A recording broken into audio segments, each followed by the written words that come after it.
Interesting. Okay. Hey, that's a little better. Almost there.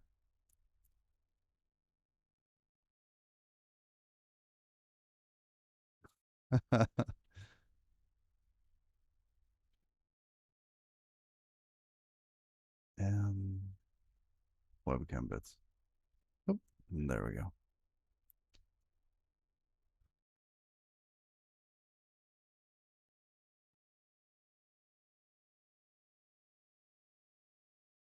Yeah, the time to render is still a little high on this, but we got some headroom now.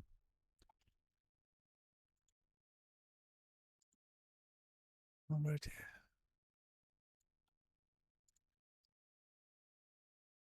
Well, thank you. And if that happens in the future, please let me know. I would rather restart the stream and have good audio than terrible audio. That now I'm gonna have to talk really close into the mic all day. So, okay, let's get that a little closer. Test, test. Okay, just checking the audio volume. All right. So, where were we?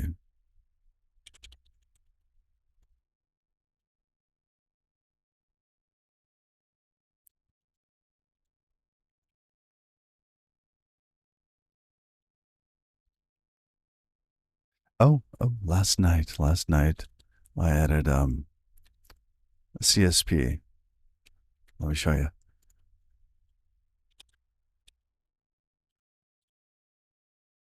Here, let's run it. I'm gonna go ahead and run this. Oh, and I forgot the music. Where's the music? Actually, the music helps me too. Huh. It's a little loud. All right, there we go. There we go.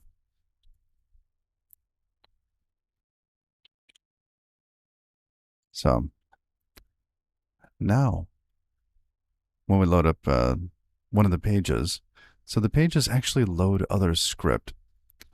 And you can see here, we're looking at this content security policy line, right? And what this does is this helps protect you against like script injections, XSS attacks, little things like that.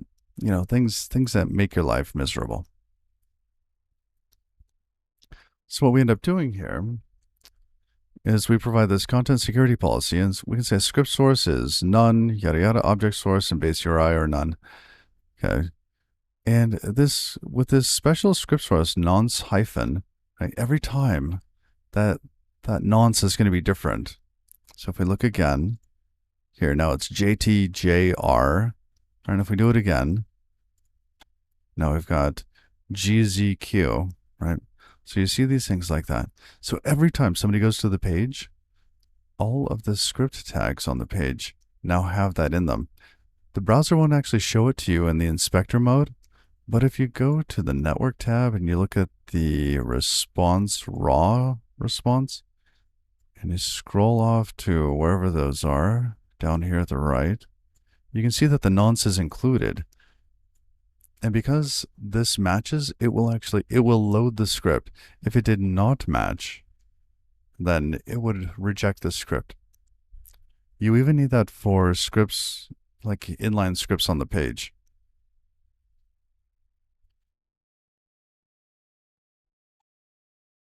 All right. So that's good at protecting you for as long as somebody doesn't actually inject scripts into the pipeline. If they do that, then you get the nonce and it gets loaded anyways. So.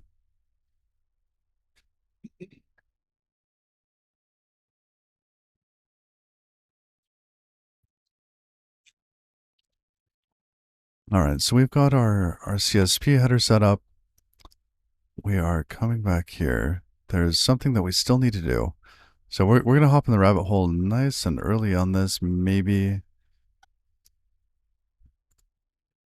let's see. I want to see the response headers on this. Date, expect.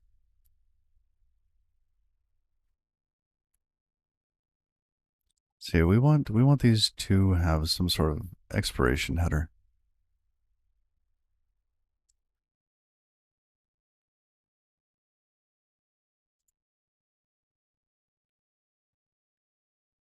So we could either hop into that. See, my goal is to actually get something up and running for my neighbors sooner. And having something cached isn't going to do it. But ensuring something's secure and safe is a requirement. So we can add caching without interruption after the website's up. I think the caching and information like that is actually going to be very useful once we're able to upload some of this stuff. Before we can actually upload, we would have to specify by hand. And while that's possible, I don't know if I want to do that yet. All right, let's skip it for now. I know I have a little note in here to help with that. Oh, and we're going to start up tail here. Yep. Looks like we have some logging going. Let's check on where that is. Log.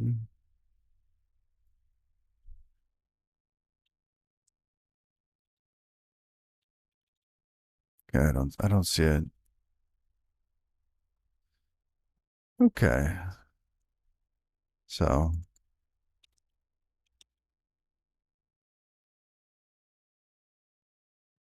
oh goodness, everybody went away. Before the restart, we had like 3 times as many people. I guess they liked robot voice more. So,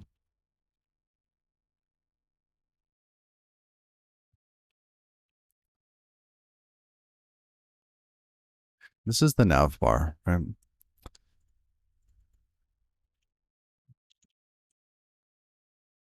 I think let's see. Oh, is that not working? Should be working. Okay, there it is. We need to add the nav bar for some of these places. We also need to make sure that the user permissions are correct. So a user can only edit what they're allowed to.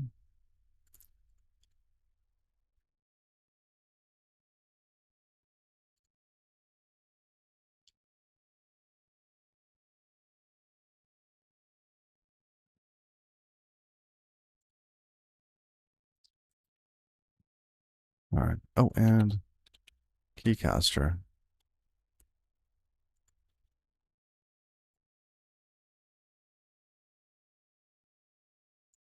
There we go.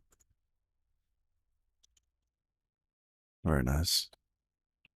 That and the font on this is just much too small.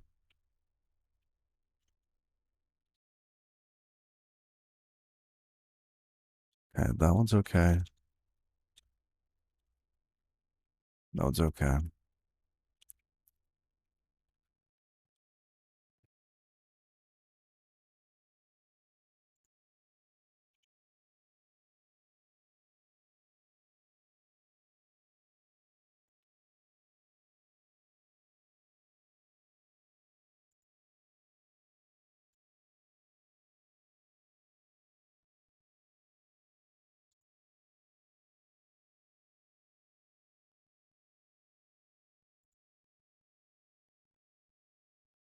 Okay.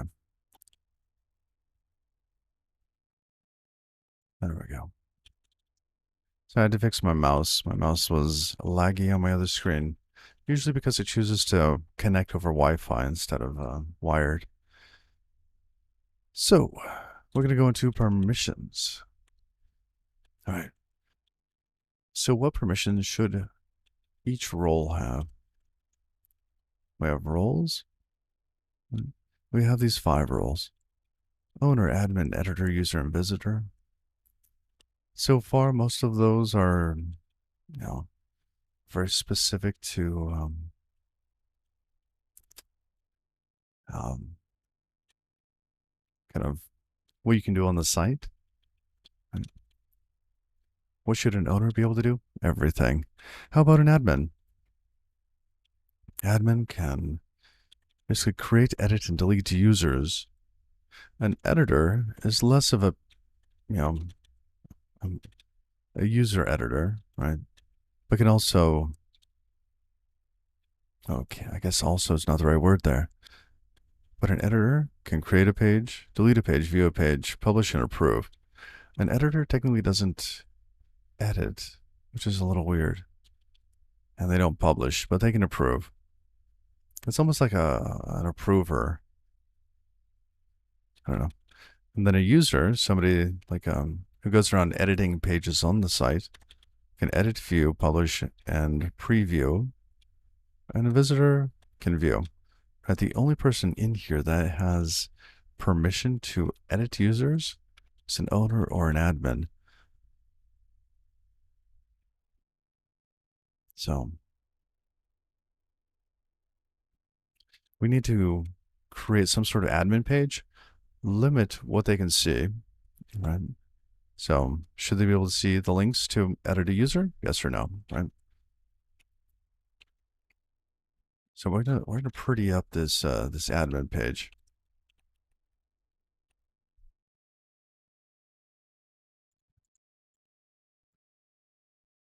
Okay. I think we're gonna do cards in here. Let's maybe breadcrumb at the top.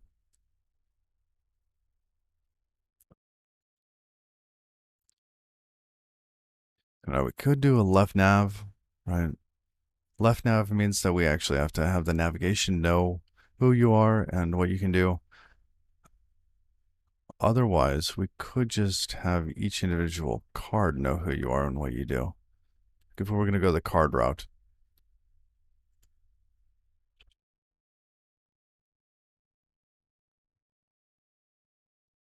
So maybe we do go with sort of list navigation.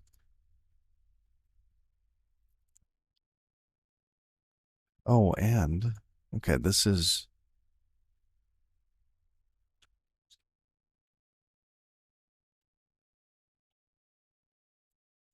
let's say helpers.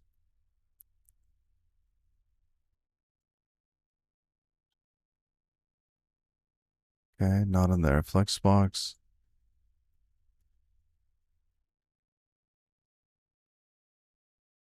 Hmm, that's neat.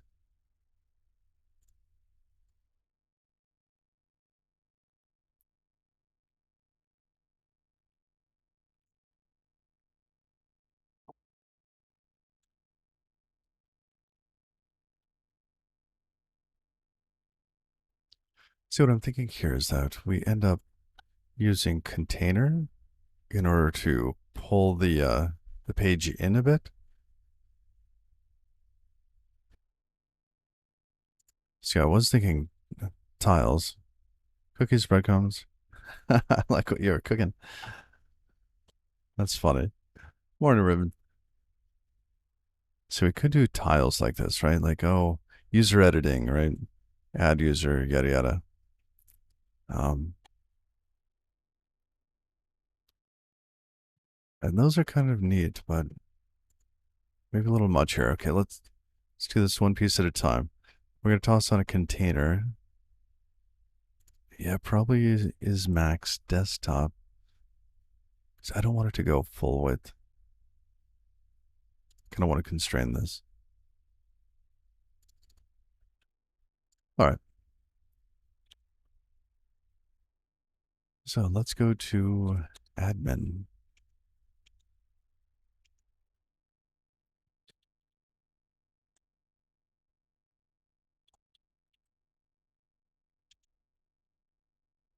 Oh, and what do we do if we want these things to nest? And thank you. Good morning to you too. Good evening. Good afternoon. So let's say we wanted to have admin, right? But inside of admin, we wanted to have something else depending on the path. We could do the nested templates. Right? Like a template could then have another template inside of it.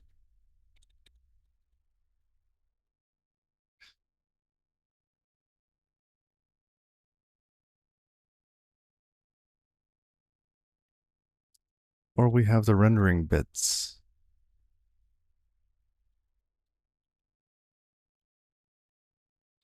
So if we go to templates, let's say admin header. What do we want an admin header to include? Something very specific. I don't know.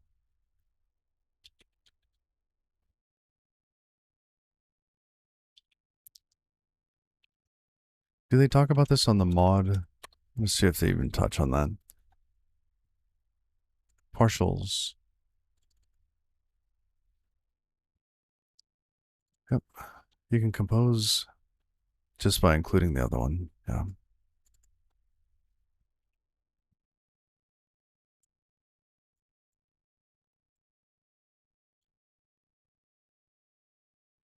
And I wonder if I'm doing too much with the pages. So here's the thought, right?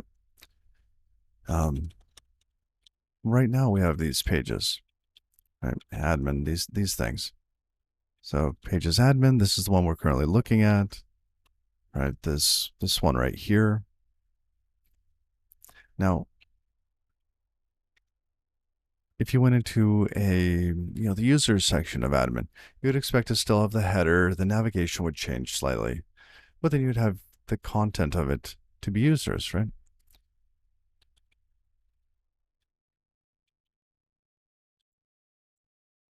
And not much actually changes in here except for maybe what the scripts are, like in this one. Right, we include the iconic, or yeah, iconic.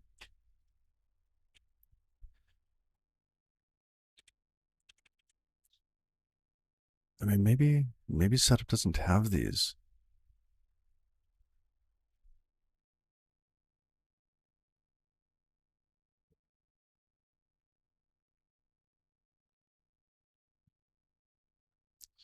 What if we didn't do this in admin? Right, what would be the difference? We wouldn't have to define all the widgets for each and every one, right? These would actually become part of the code, right? You would have to program that instead of storing in a KV. That means we would save one KV lookup, which is nice, right? It's always nice. It has a trade-off of increasing the code bloat.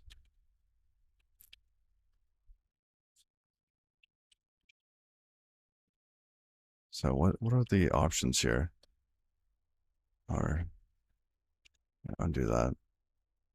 Let's create a new file. Here.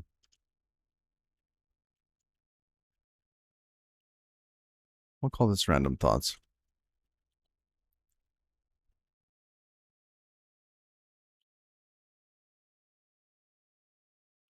Should admin star not have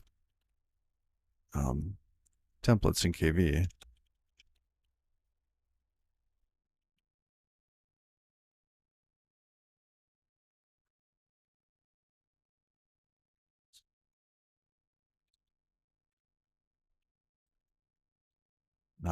Pros. One less KV lookup.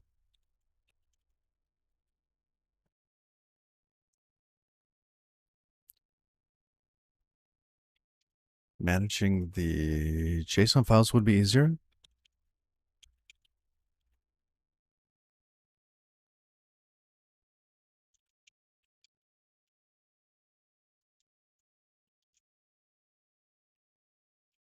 That wouldn't exist. What else?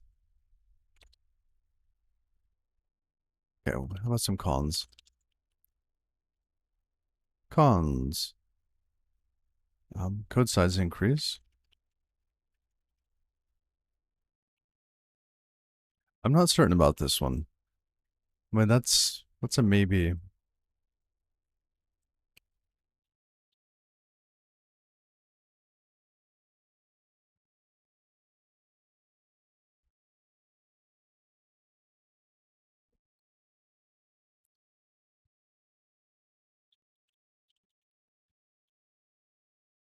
How else would we do this?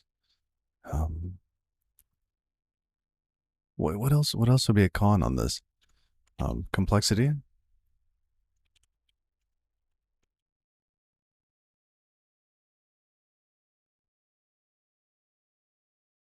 how would that be more complex? We would need a second router.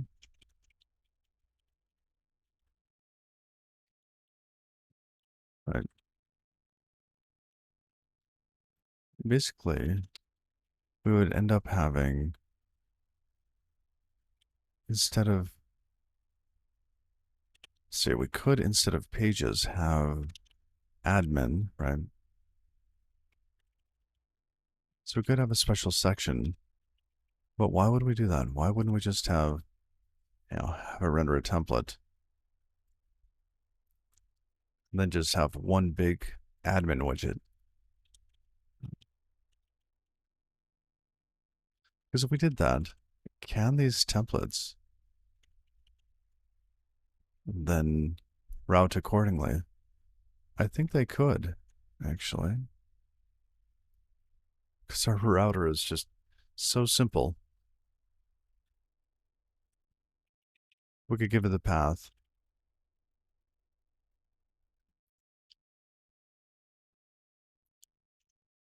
Here, let's look at the admin template. Just any one of these, except for that one. Here. See, we have the event.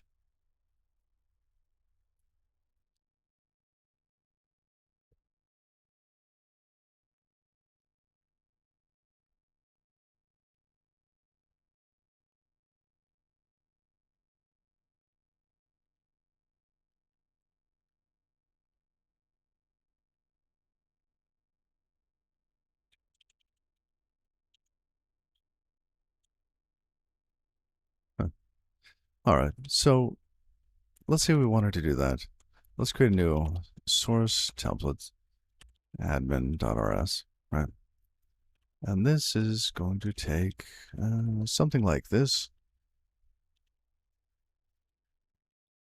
We're going to take an event. We will return a bunch of stuff here.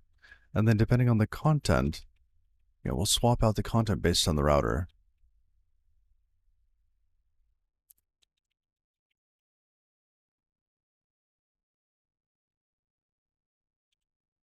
So let's pretend we have the navigation here. And let's edit pages, admin.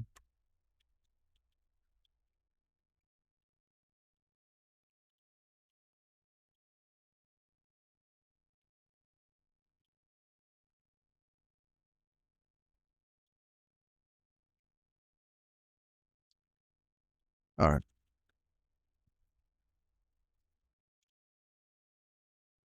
Then we want to wire that up. We have to go into model pages, model page for admin.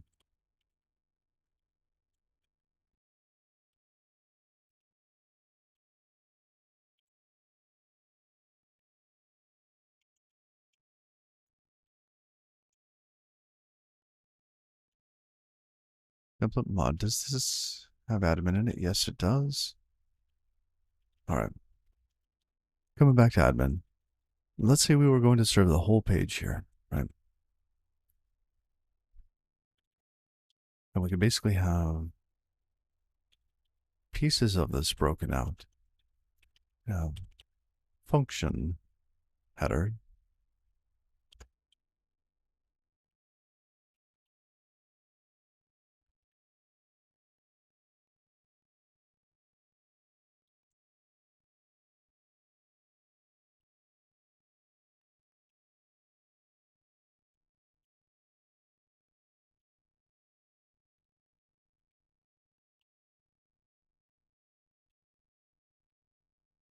Okay, so we've got markup.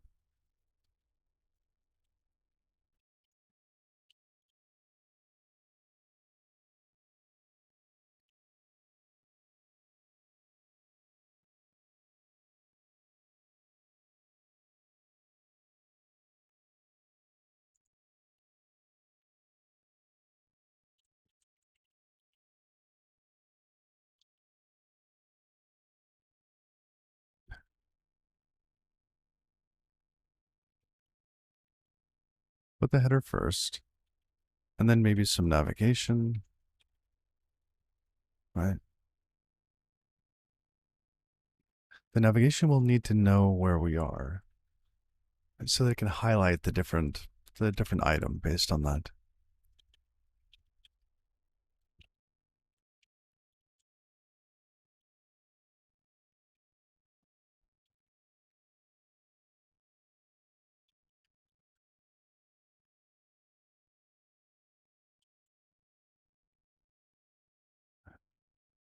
And they should probably know what your permissions are. Maybe what your role is.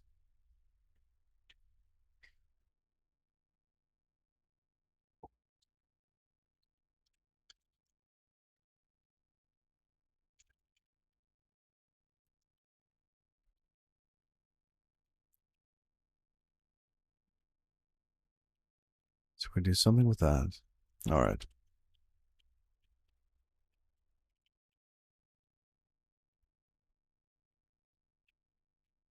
Oh, that's right. We have to basically clone stuff out of this because of that.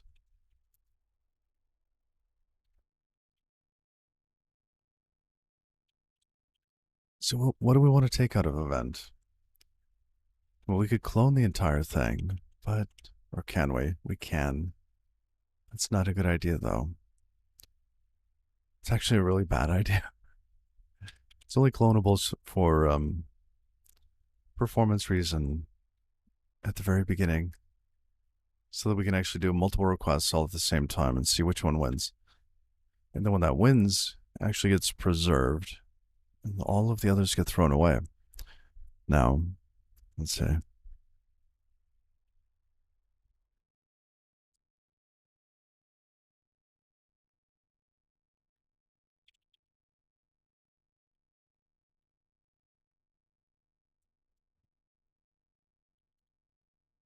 We would need the cookie jar, basically your session.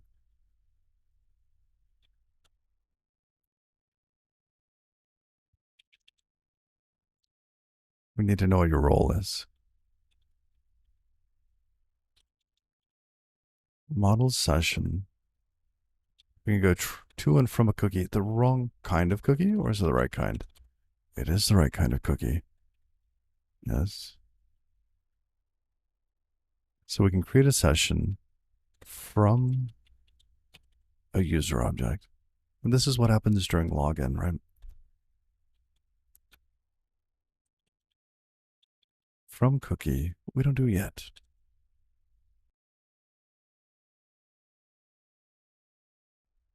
All right. So we could grab the session of, grab,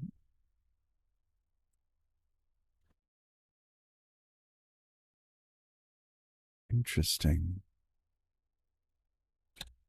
All right. Because maybe we don't want to go from a cookie. Maybe we want to go from an event, something like that. Because we probably do not want people to be able to just delete the cookie. But who knows?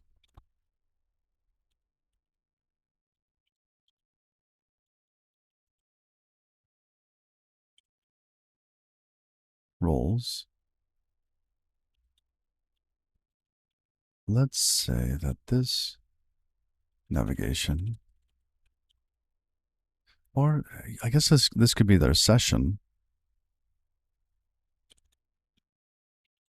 I think it'd really be like this. Can I find role in the scope? That's fine. Import that. Okay. Roles, where are you going to come from? Roles is going to come from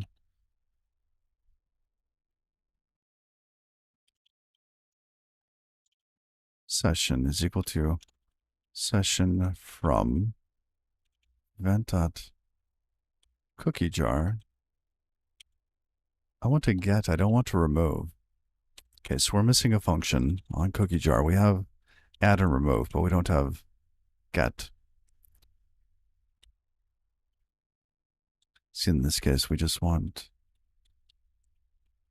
want a cookie back, but we don't want it to be removed from the jar.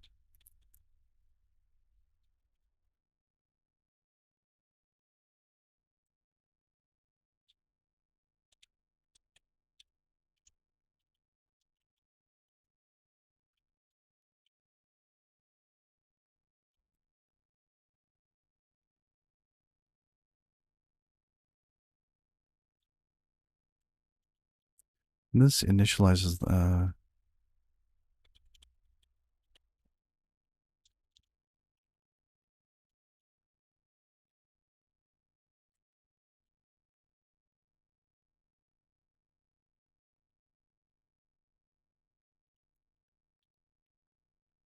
deltas,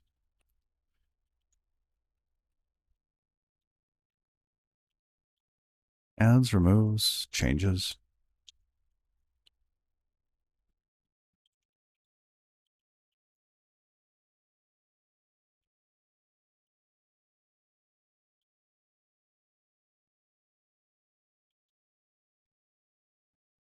Okay.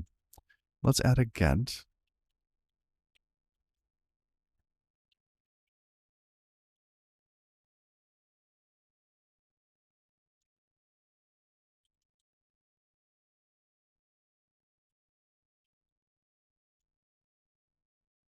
Function get. Actually, it might need to be mutable because of jar. Yeah, we might have to initialize it. Oh, goat? What?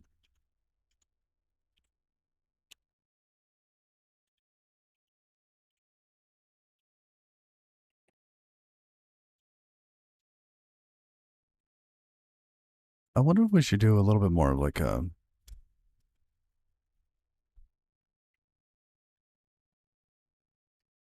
interior mutability to hide this lazy initialization because it's bubbling up in the API.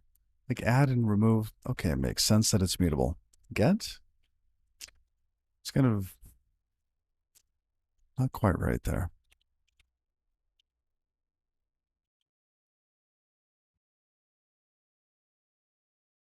Okay, actually, it's going to be this. Get the cookie from the jar and map it into.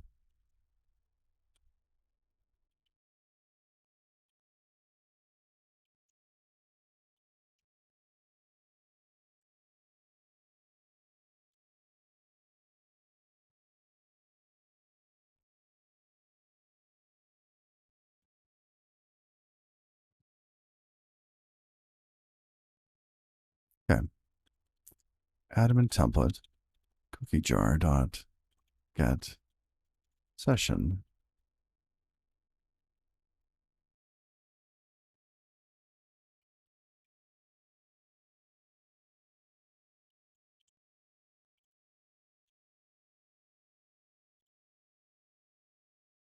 That's a try from. Good. Just wondering about the error. What do we do if it doesn't validate? I can't wait until that's in the default import prelude.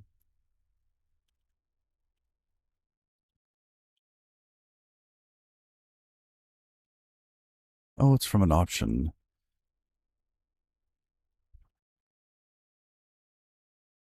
All right, let's invert this.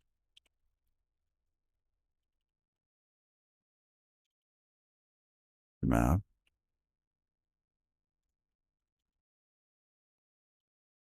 Try from on that. And now transpose. Okay. Now we have an option to a session.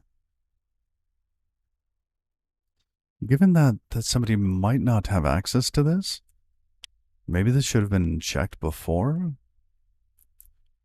Oh, you know what? This is kind of before, isn't it? That's here we have the event. So who has access to the admin page?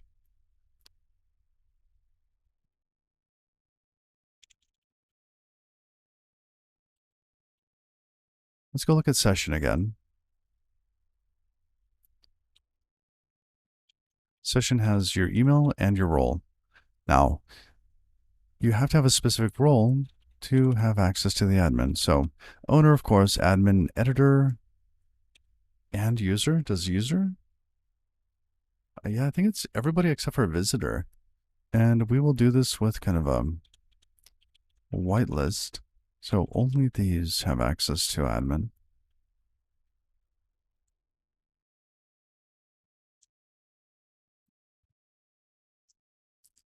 And we should ask whether or not they have that permission. So has permission is implemented for this role.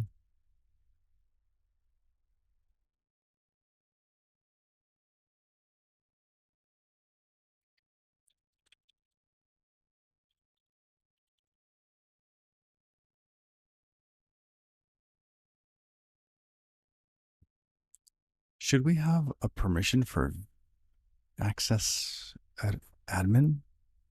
Like, I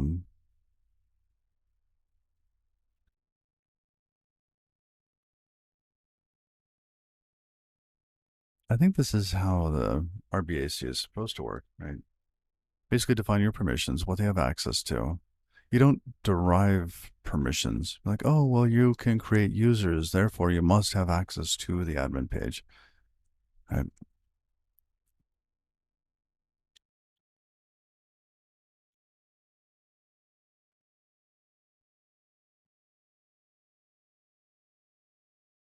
And access administration.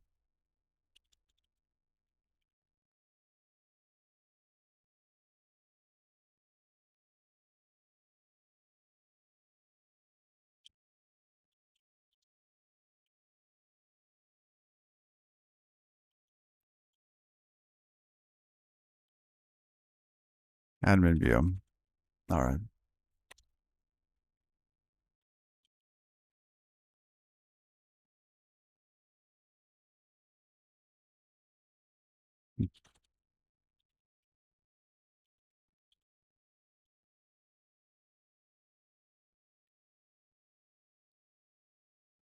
Okay. Let's go back over to roles. As now we should be getting errors here saying, hey, you didn't cover everything. All right. Right here. Fill match arms. There we go.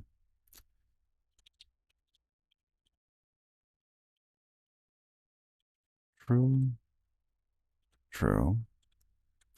True. False.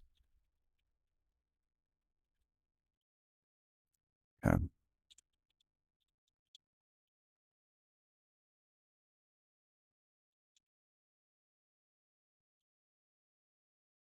I want this sorted.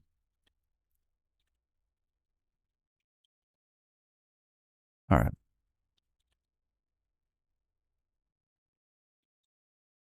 Let's go back to permissions and sort these just to make sure. Good. All right. So now we have a new role. We should be able to access the session whether or not you have access to the role. So let's go back to the template admin. If session dot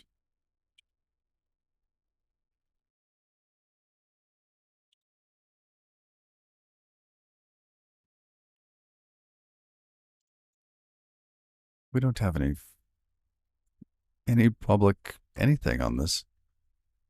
Well, cookie, that's just a utility function.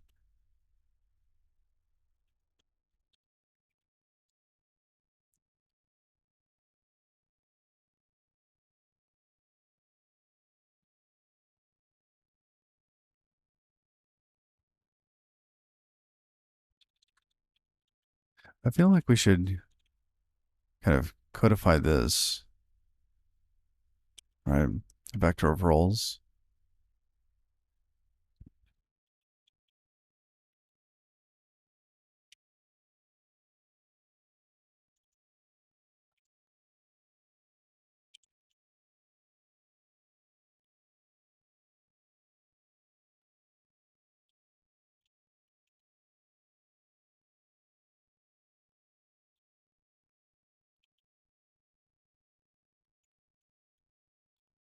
All right, let's create roles. Pub struct.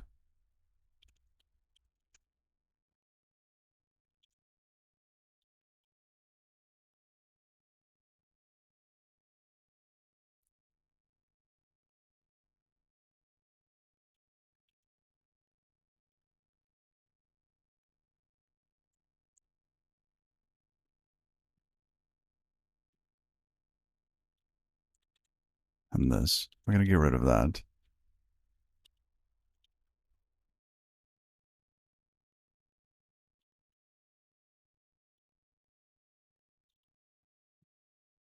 Convert to name. No, we want to impl.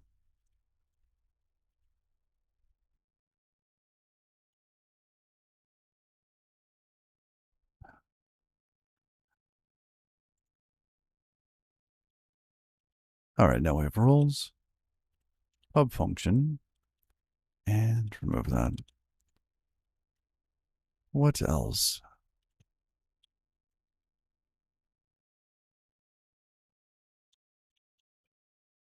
Self.0.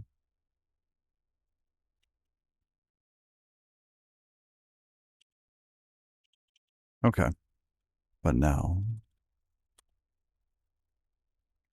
yeah, we don't have roles yet. And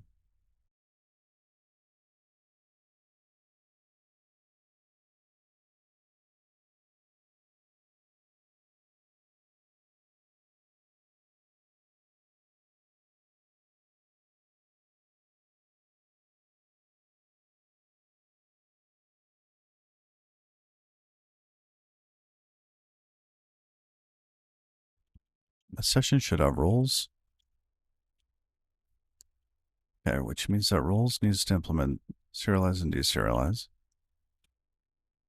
Let's go back to that.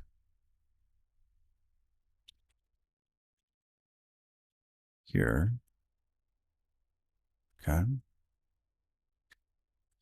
And can we say that this is transparent? Let's check Saturday. Container attributes. Rename all. Deny, tag, untagged. Transparent.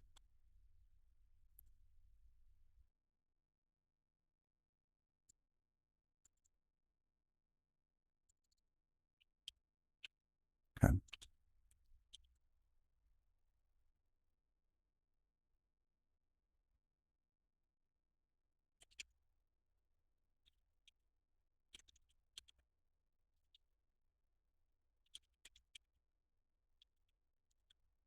It doesn't have default. So we need default as well. Okay.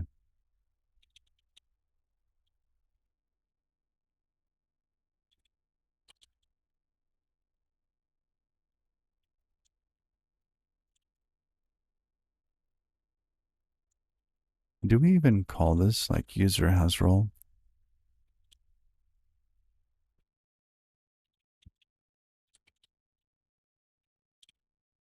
No, we don't. Just going to delete that.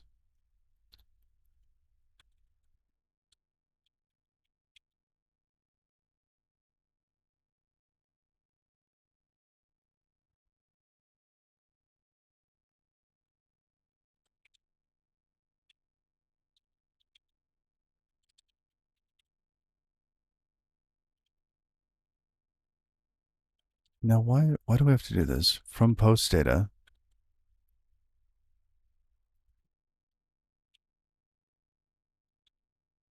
email archived, password. Oh, is this because we're reading the form? It must be the case.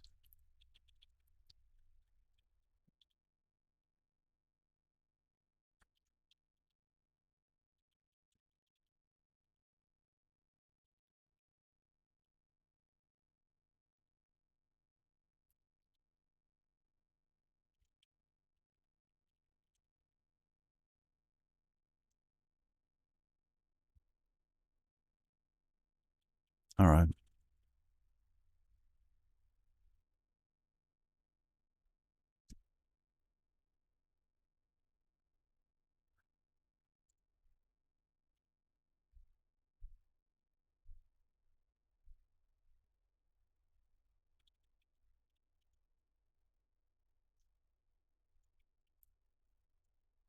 collect that into a vector.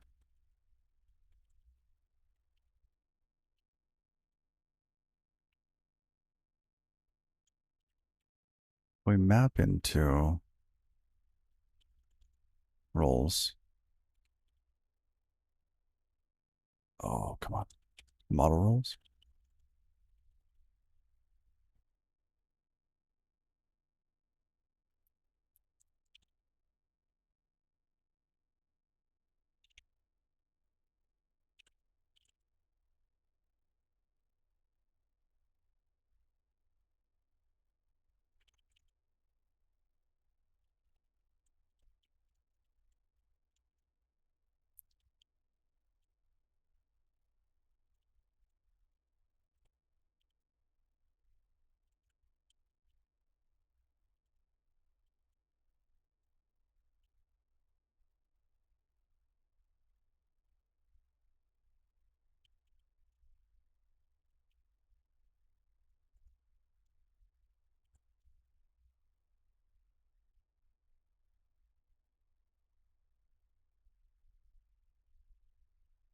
Actually, can we get rid of the map here? Let's see.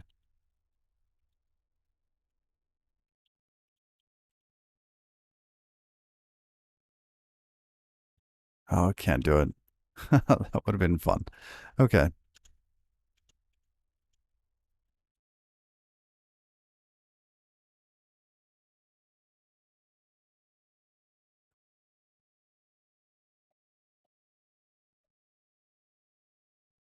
We could actually move this into there. I'd be able to create roles from that. We could like have a try into. Ah, let's keep moving. Mismatch types. Ah, yes.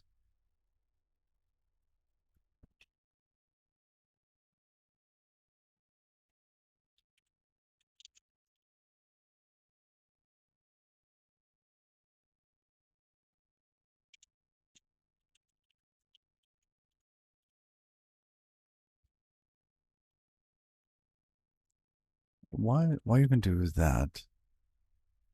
I guess we'd have to eventually. It'll eventually become a vector. We might as well create it here.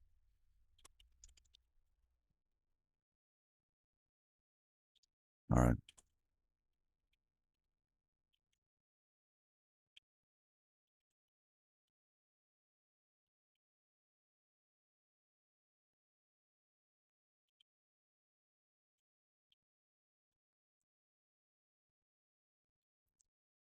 Okay.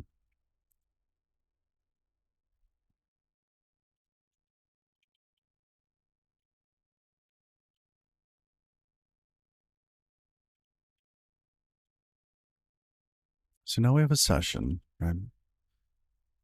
And the session has your email and your roles. Are those public though? They're not.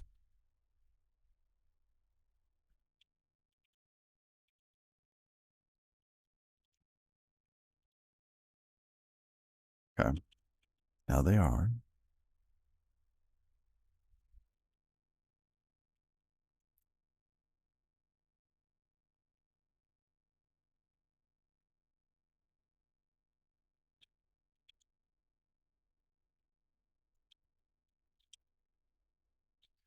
Let's say let's do the check. Make sure you're actually allowed to be here. So if session.roles dot can um,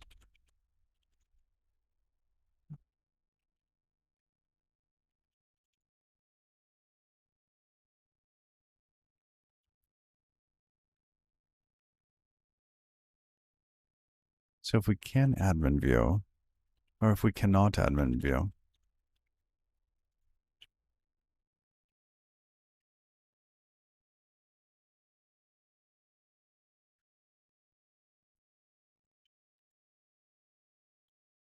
event response. So we want to return with a status, set status.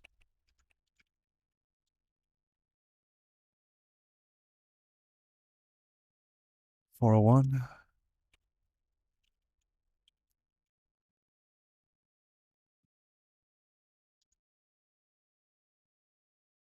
I guess we could redirect. Like, hey, like, let's set a flash warning.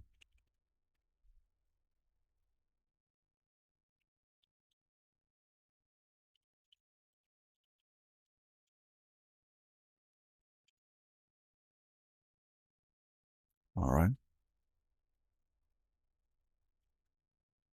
Event or response. Oh,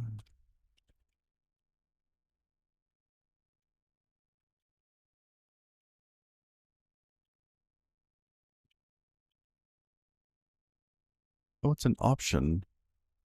Of course it is.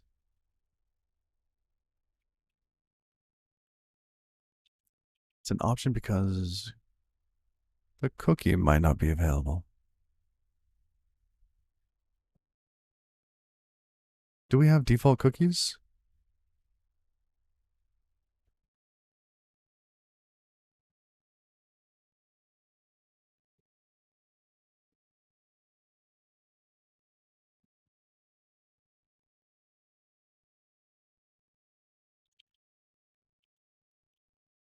Actually, if it's none or that, right?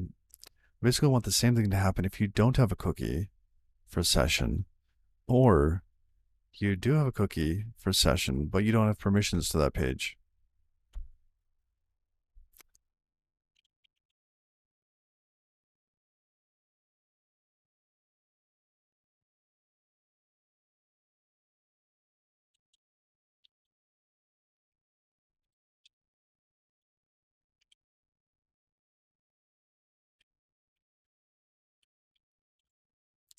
See, if we used a default cookie there, see, cookie doesn't do default yet.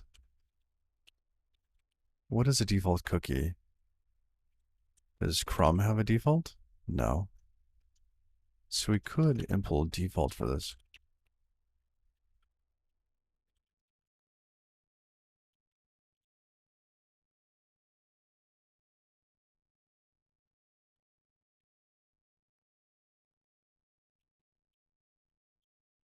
With the correct spelling of default.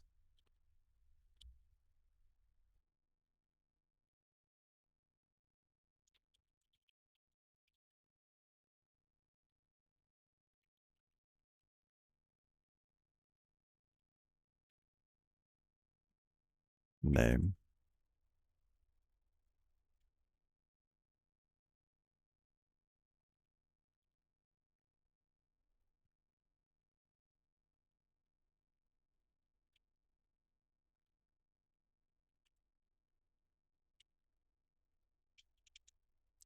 Do we do it that way, or do we just have an option to a crumb? So what if we did an option to a crumb? Then string would have to return empty string bytes, empty bytes.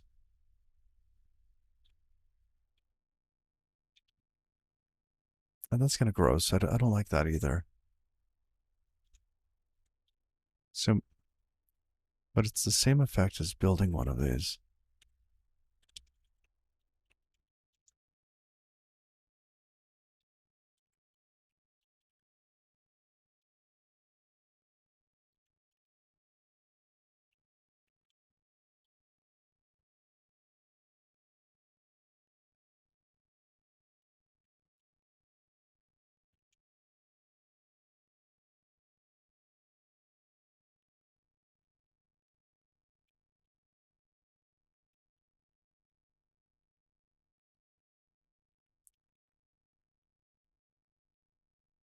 Oh,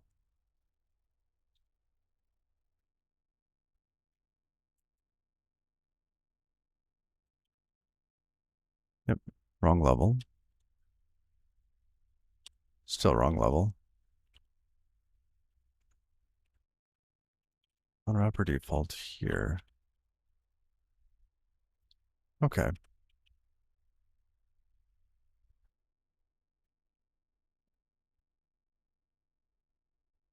The following trade bounds were not satisfied session with standard default.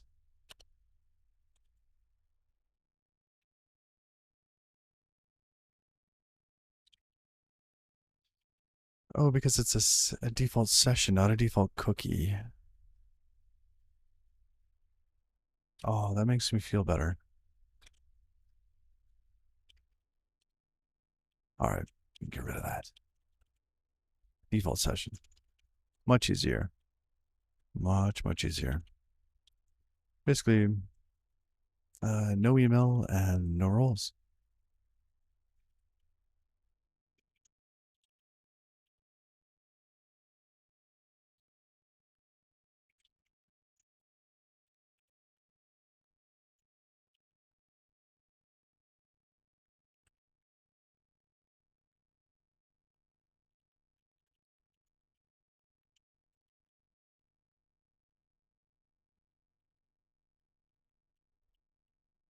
And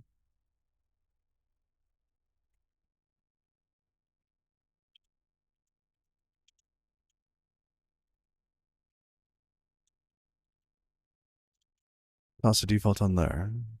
Bump the music up a little bit.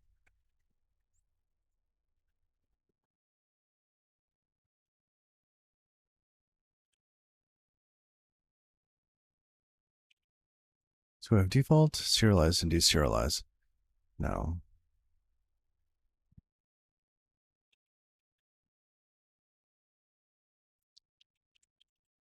roles. Yes, that does have default. Perfect. Lovely.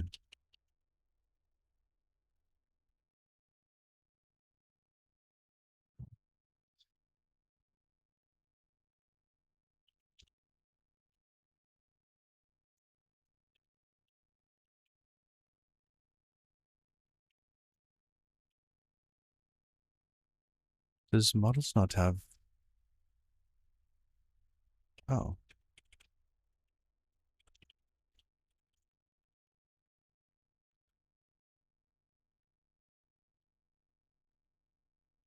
there we go. That's on event.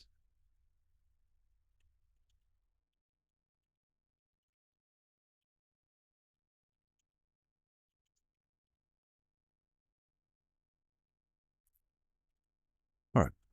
So if you don't have access to the page, you will be redirected. Let's give that a run. Oh, has roles. Nope.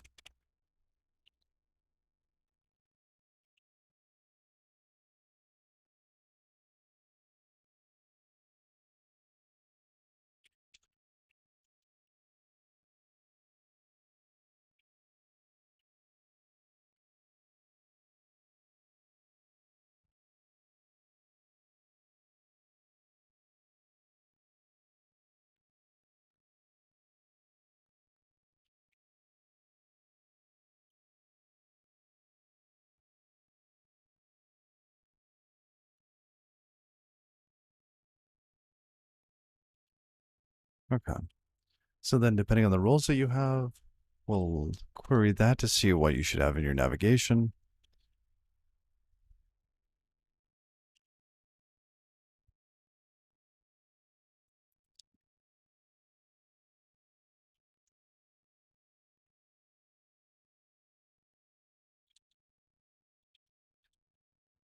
Okay.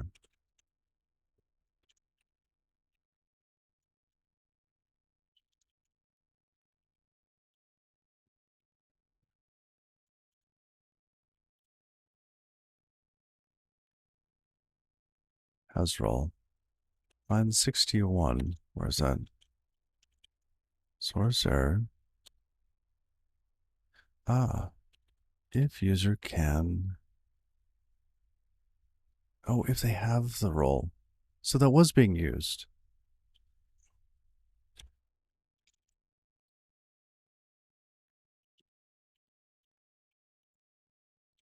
Oops, models users. There we go. It was in here, wasn't it? You did that.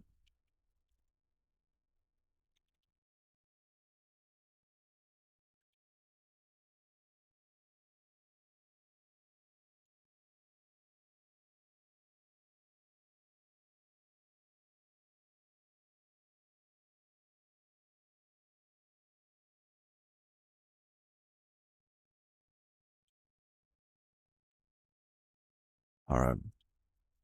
Now roles is a little different now. It's roles.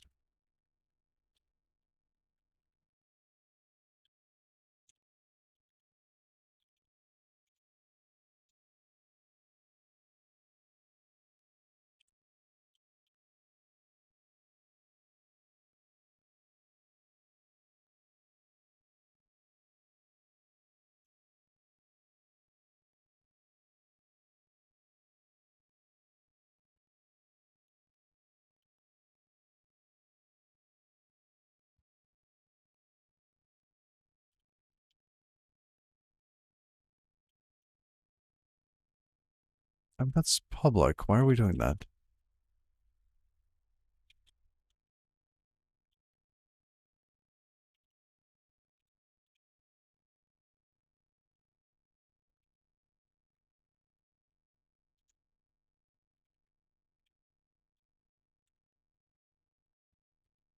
So if we go back to the template for the user form, it should be user.roles. Has.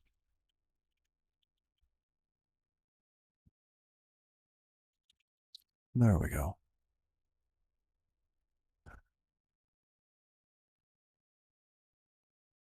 It's behind a shared reference, roles 42.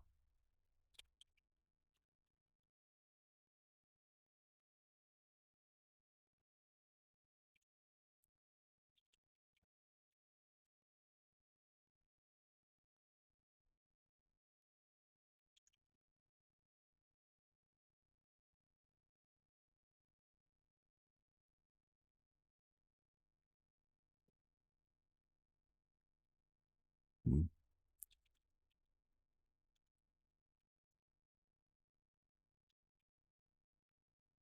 Okay.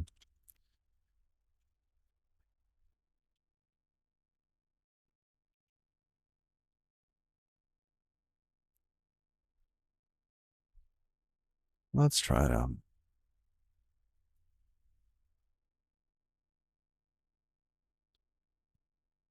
So is it still too low today, or is it? Let's see. Let's make it a little easier, and hopefully the issues from before aren't going to be there. Okay, that's a little more comfortable for me.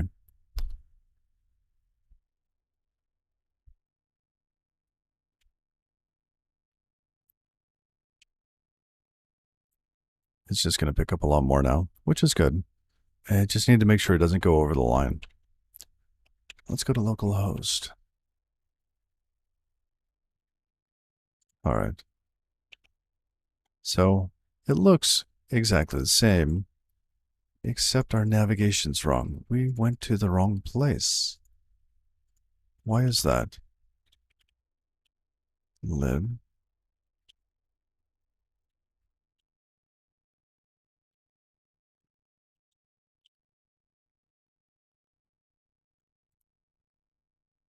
Oh, we didn't do an upload. That's why. Forgot to upload the admin.json file. So how's your week going? I can't wait till tomorrow.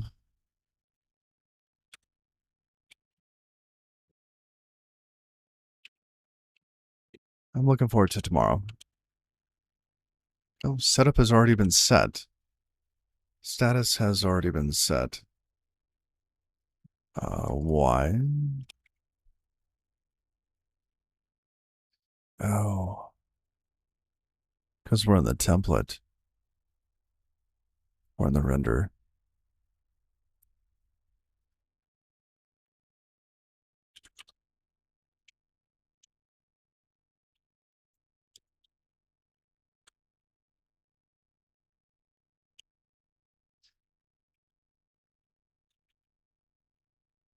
Interesting. So we've got a little bit of a problem then.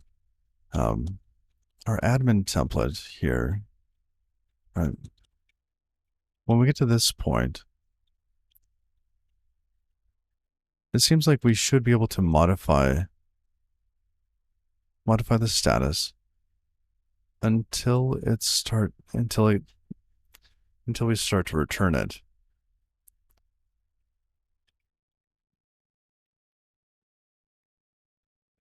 So where's this called? Right there.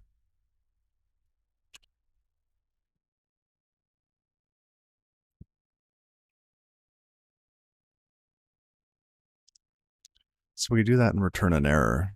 So we could set the status and return an error.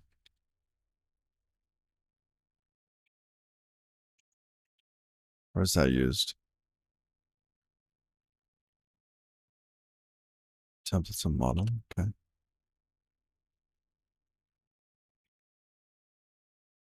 Which is in render.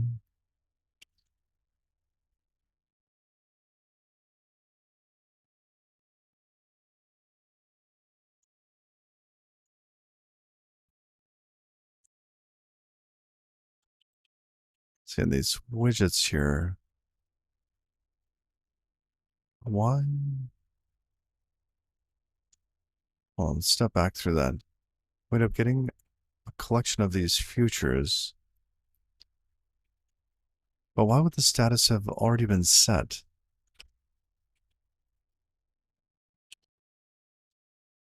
Because we don't set it up here.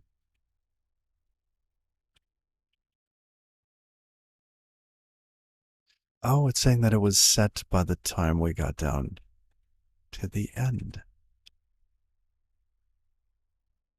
Ah.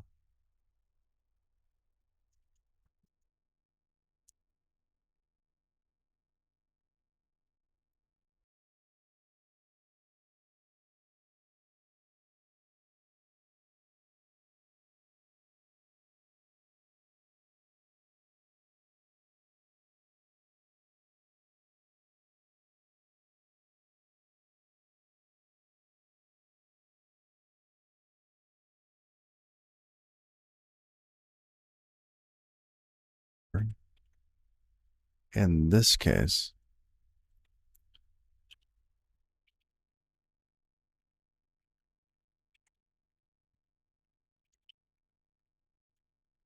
now in this case, we don't want to handle this with our 500 error.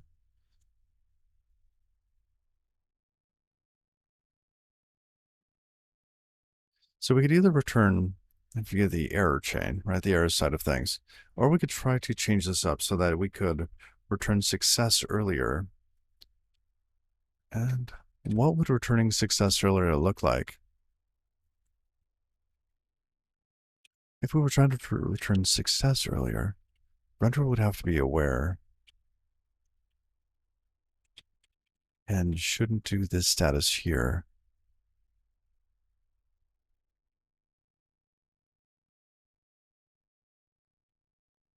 All right. So at this point, if a status is not set, then we want to get it. So on a response object,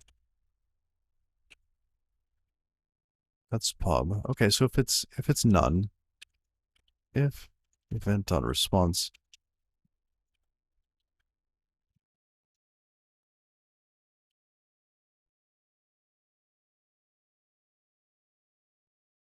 save it.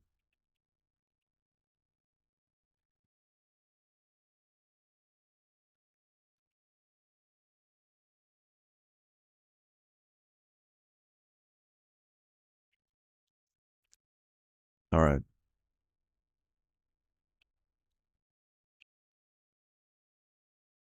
It's already been set. Try again.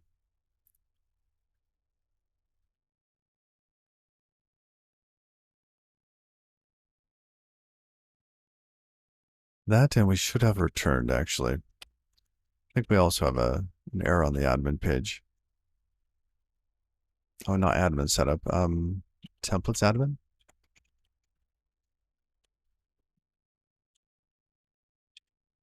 Yes, and this should have returned.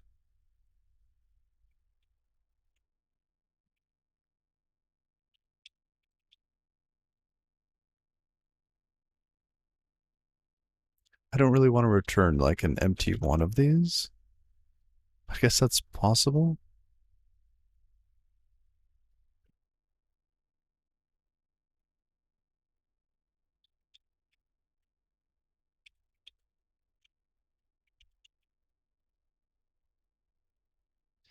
is what if we didn't return a template feature? What if there was no return? Right? What if we just returned an okay none? Right? Well, see, it's either going to be a box pin async returning markup, right? Or it's successful and not that.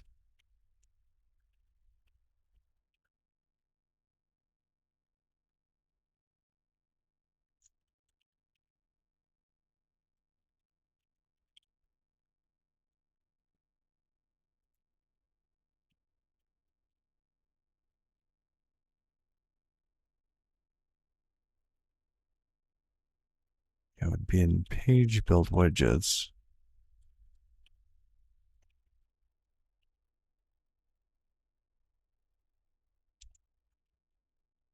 There.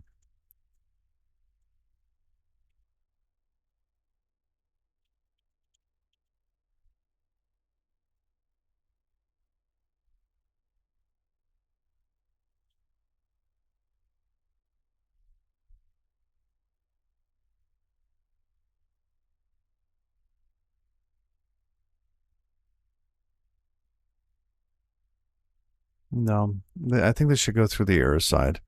All right, we're basically saying, no, you didn't have access. Go away now. That was a good exploration, though. All right, so back to our template admin.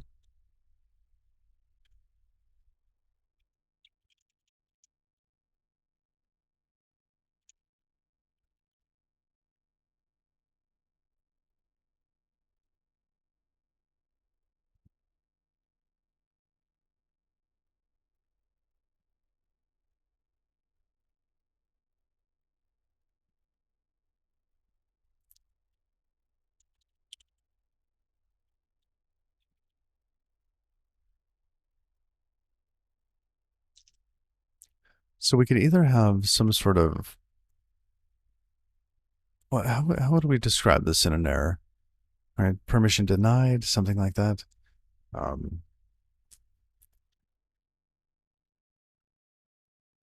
how do we get a count of repetition in macro rules? You typically don't. Yeah. I saw once that you could, well, in a recursion, you can build up a, Fusing did this the other day. You can build up a, uh, basically a bit shifting syntax that would count for you and generate a number by the compiler. But I don't know if that's the best way to do it. Well, it might be the only way to do it, actually. But I don't know if that's what you need, because generally it's just not possible to count in a loop. You can use count macro? Oh, really?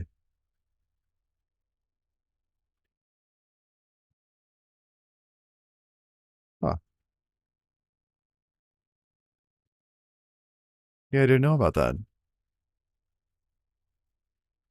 So what is that?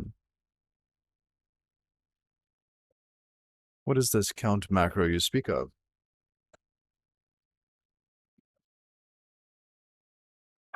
It's not very efficient. It's not standard.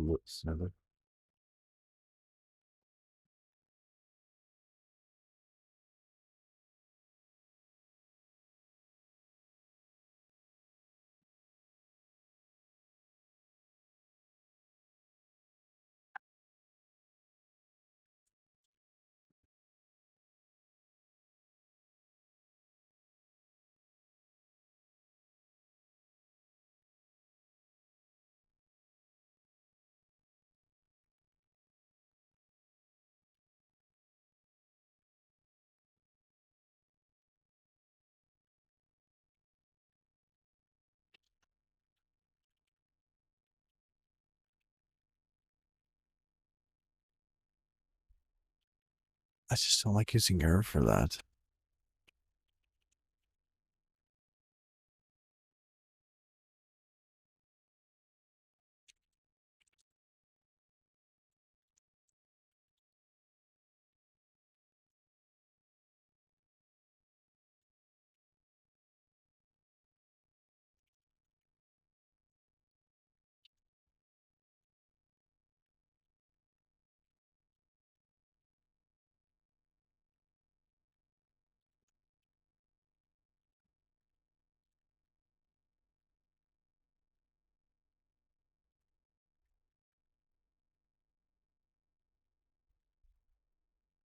Oh, that's gross.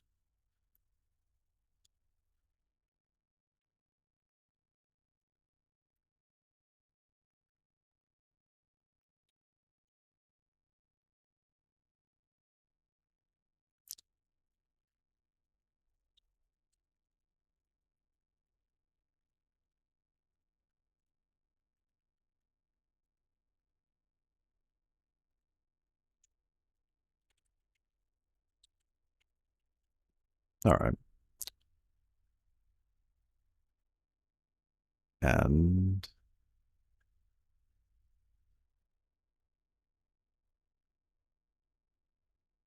let's see. Let's see. I'm skeptical of this. Might be the only way though.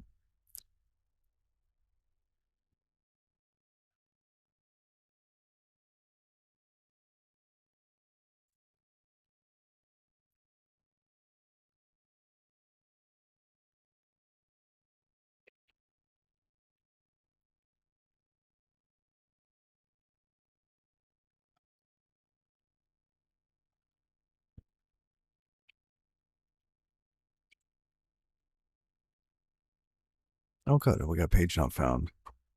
And we should have. We went to admin. We got a 302 redirect. Set cookies. Flash. Awesome. Okay, so let's set up the root page. What is that going to be? Morning, Zenocron. How you doing?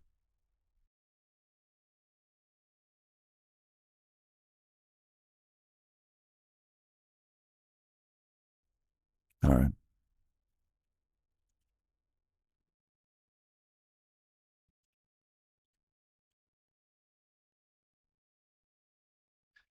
Yeah, that'll work.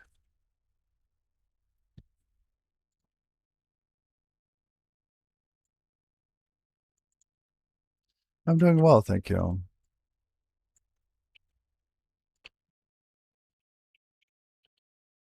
Oops.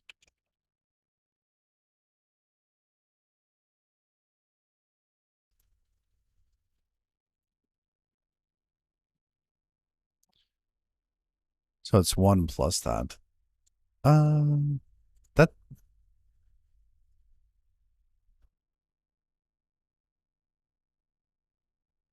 so that'll tell you how many things are in the collection. Interesting. And really, this is all going to be done at compile time, so it has no effect on your runtime performance.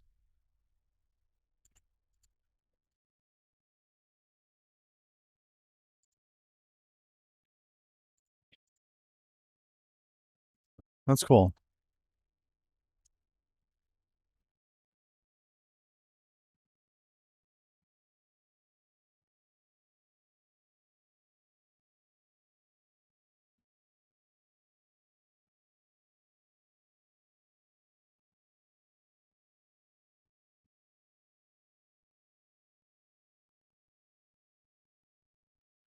Hmm. Basically, it's counting the number of elements, like A, like if you had A space B space C, right?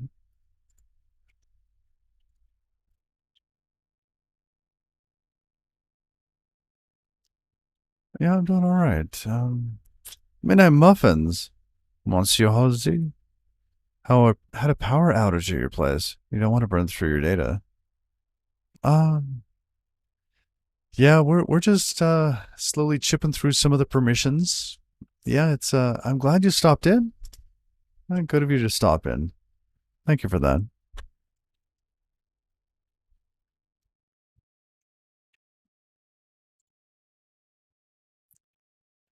Oh, and I had my Starlink overheat. But it's funny because it wasn't the dish piece. I had it all the other components are actually in the different building that got really hot. So so the other piece got really hot. So oh, good morning, How to Code. Thank you for that follow.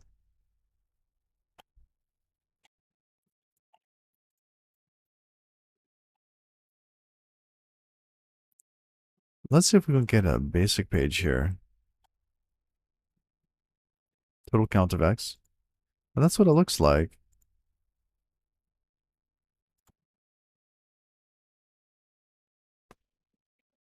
Hmm.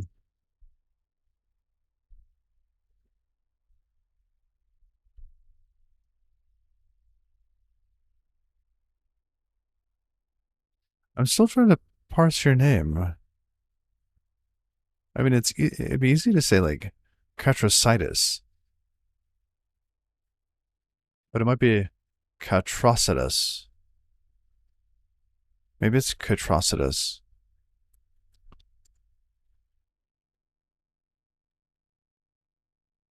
Yeah, it's like more like Roman. Like, who are you? I am Catrocitus. It's like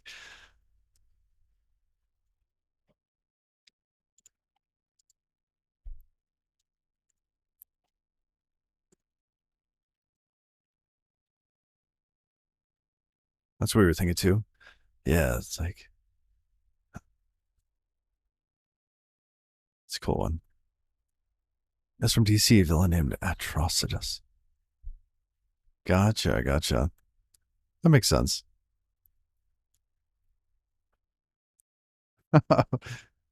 Links included. Oh, well, let's grab the whole thing.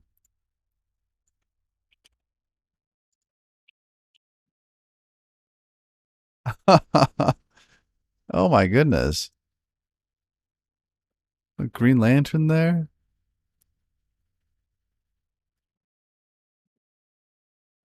Wow. Fictional supervillain appearing in American comic books published by DC Comics. Atrocitus is an enemy to the Guardians of the Universe and Sinestro. I like that. It's Guardians of the Universe and Sinestro.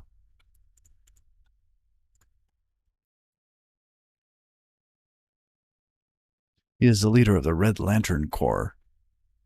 Hmm, interesting.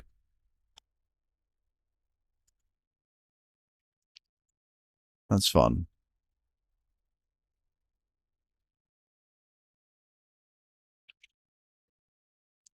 He has a cat. All right, so we got that redirecting. Now we need to log in. Oh, that is ugly. Wow, that's bad. We have to fix that.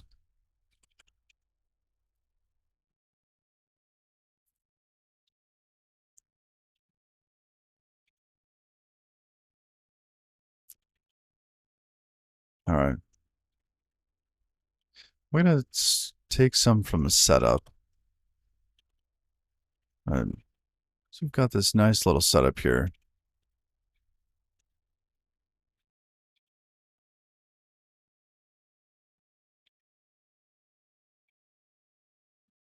Panel body.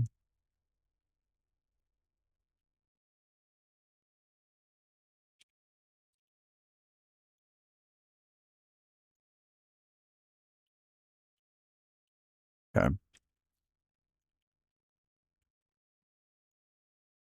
Log in. Now this is going to go in the middle somewhere, something like that. Okay. Now what else did we do on the form?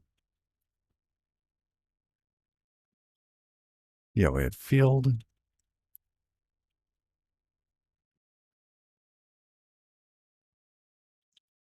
Oh, that's right. We had, actually, this is email and password, isn't it? Oh, heck, I'm just going to take that.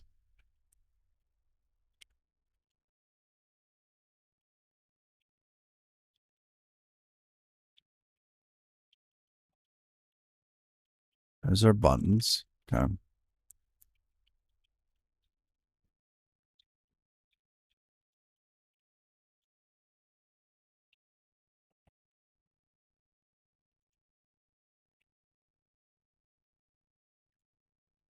Log in. In. Log in. It's an action, so it's 2. All right. So we might have, oh yes, then the password error and all this stuff. Although we're not going to have password error for login, but we will have email error. Do we have email error? No, we'll come back to this page with let's go with the thing at the top, a flash at the top. But we do want the email to be populated. Yeah, okay, so it should be populated if we have email. Great.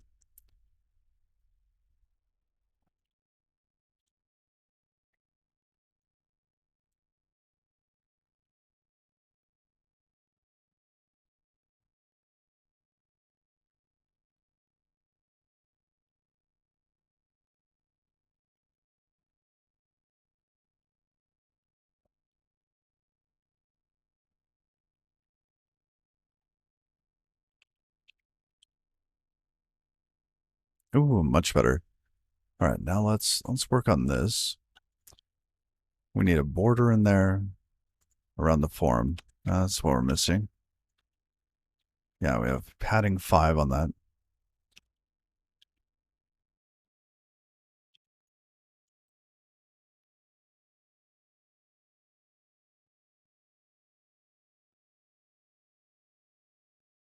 What? Expected expression.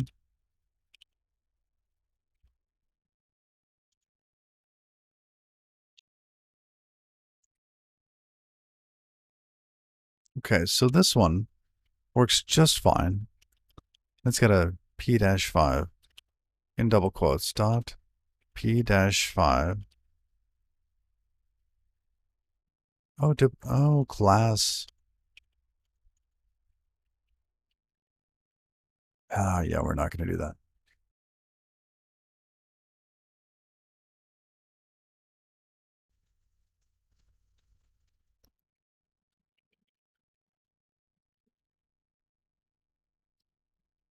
There we go. Read the errors, Halsey. Read the errors.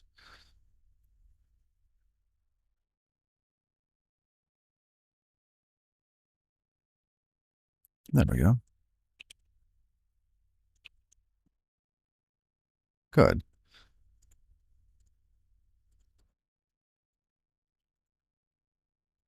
Now, let's have a different color on this. Color.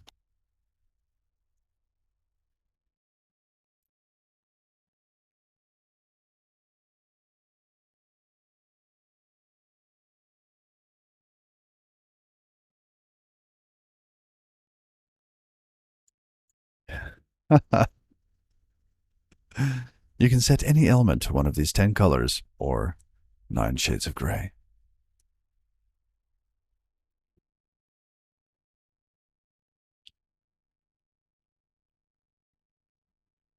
You can use each color in their light and dark versions. Oh, interesting.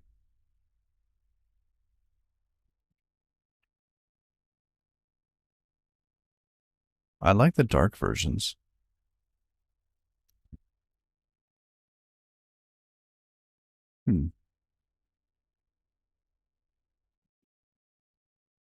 Black bis, black tur, gray, gray letter, white. Now, what's... See, I think the problem is that the contrast between these isn't enough. Now, the background here is just like this snow field. It's like trying to find a polar bear in a snowstorm. So I want like a better border on that. Crisper, like a more of a shadow, or to kind of dim down the background here.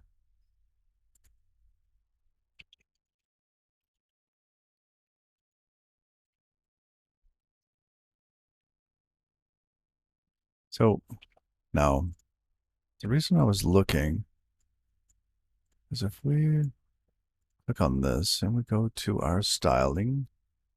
There we go. See, it's saying no element selected. Oh, there we go.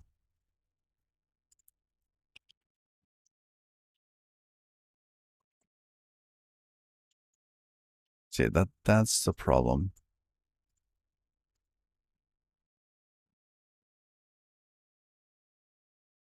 What, because I want it full height, right?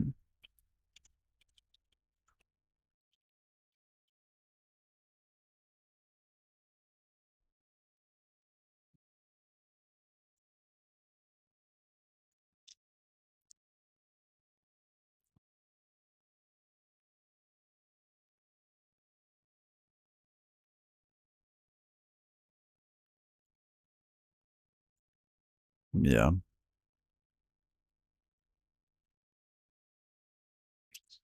I didn't want to do that. I want to do that. Here. Isn't there like a new way, not like an HTML4 way?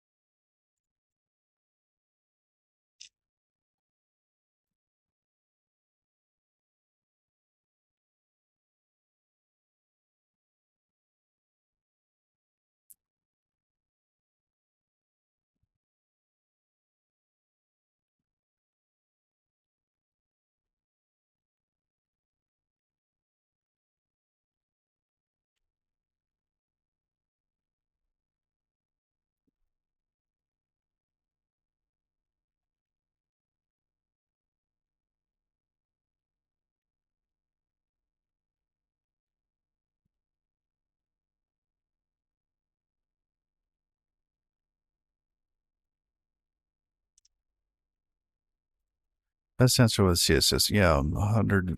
That's the same thing. There's no. Is there an actual difference there? I mean, VH versus the other.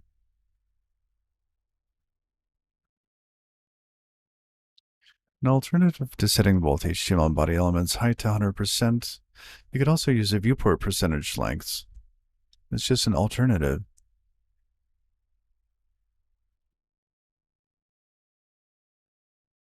Yeah, it's just saying,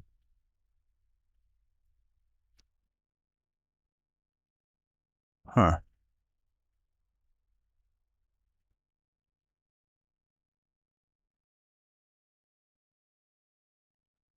well,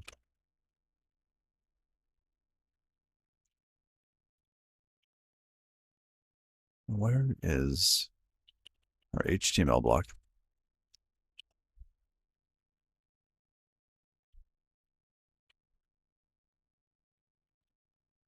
Oh, you know what? Hold on. Statics, embedded CSS. Oh, look at this. HTML. We'll say this is height.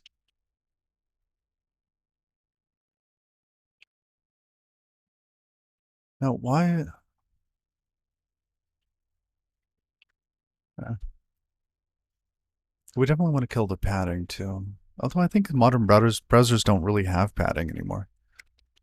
And percent is one character less than VH. Hmm.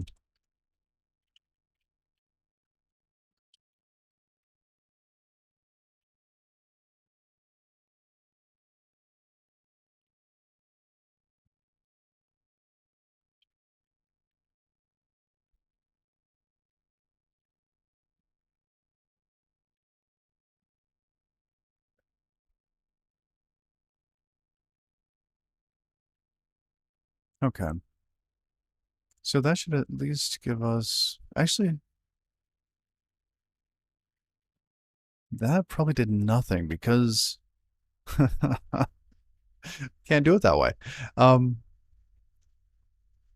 we basically need just something that covers all of the background, center something in the middle. We can use Flexbox for that. And then we can control the color of the thing in the background.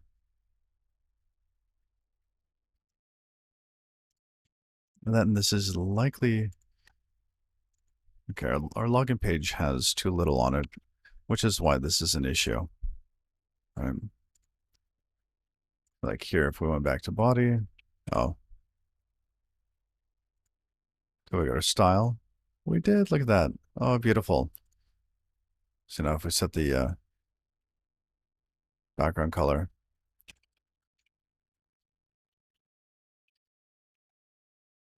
light blue. Yeah.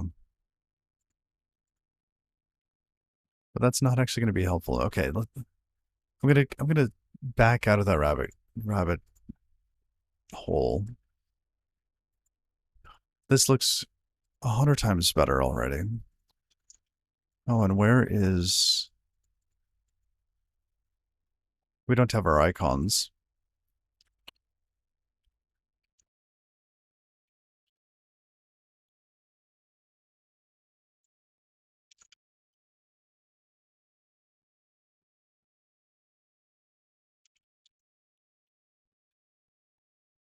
We need this.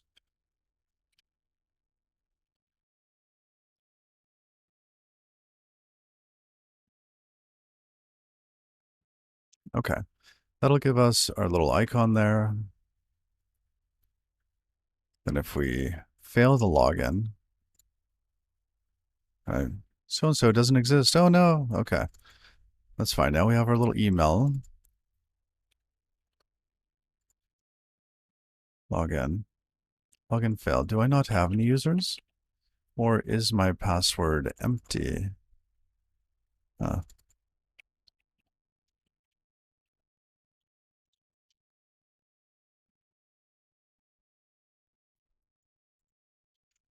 Save that.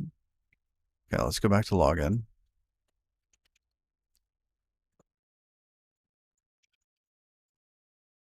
Login successful. That should be green and not that awful pink color.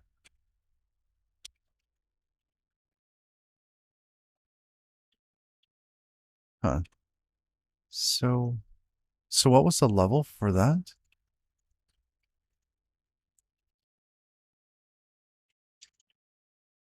Login successful. Flash error.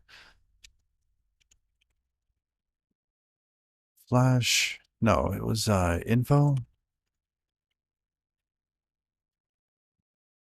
Okay, let's try again.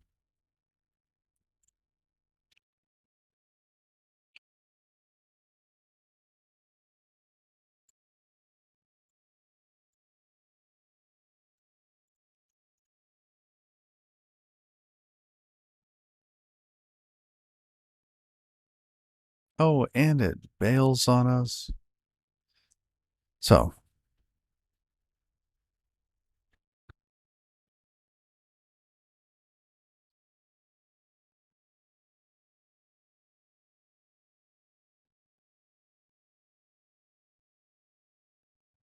there we go.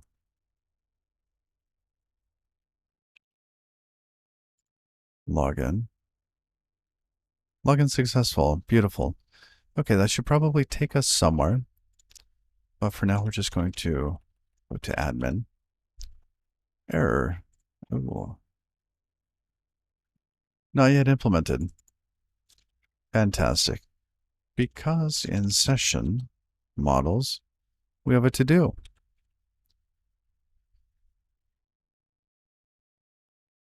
Uh-oh, I can't see the chat. Let's see, it says normalizers usually do that for me. They would, yeah. But I don't have one. And I'm trying to target modern browsers only. So hopefully that's not needed. No IE. I don't care about IE. So latest Chrome, Firefox, maybe a little bit of Safari. Edge, of course, right? Toss that in there. But that's pretty much Chrome now, so. Yeah, no, Edge is okay. IE is dead to me. It's dead to me.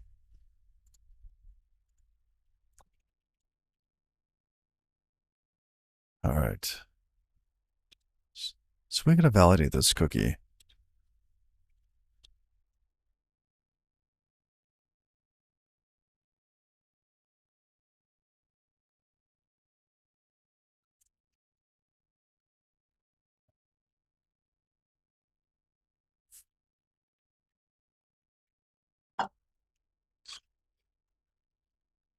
Gonna pour some water.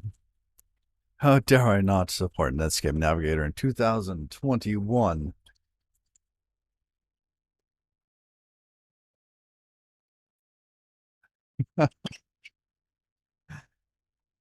Clippy would not use Netscape Navigator. Clippy, well, I don't know. I think Clippy is more of a Lynx, Lynx, right? Kind of a terminal-based web browser.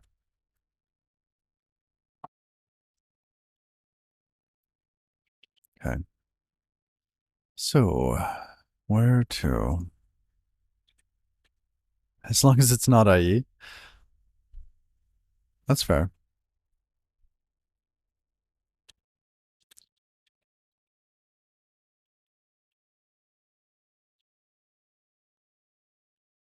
Now, what do we get in this cookie? We're saying, hey, this is a session cookie.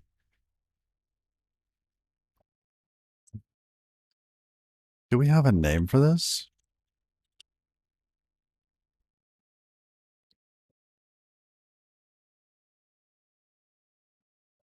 Should we actually validate that the cookie is the session cookie?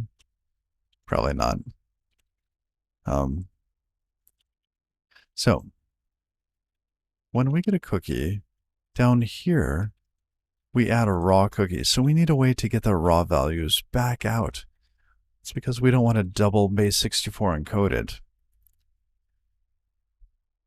So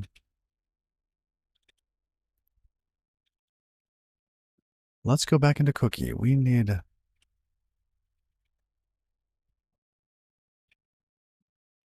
I guess that's just bytes, isn't it? No, we need like raw bytes.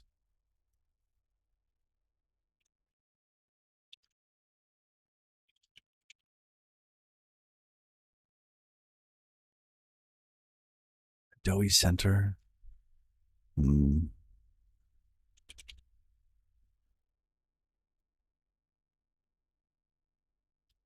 Raw bytes.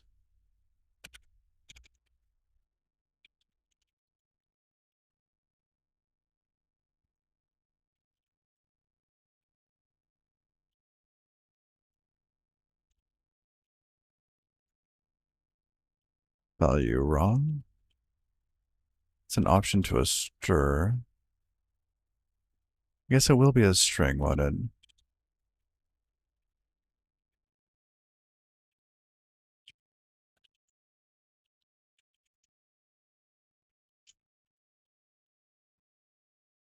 Yeah.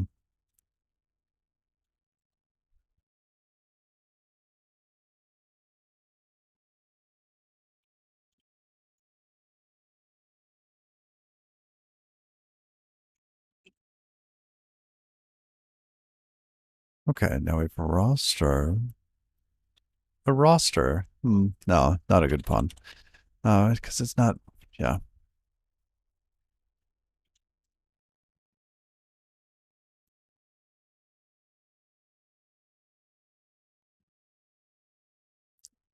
So let value, that's going to be equal to cookie to roster, raw string. Okay, so now we have value. The first 128 bytes of that, we need to decode as the key. Right, that's the hash.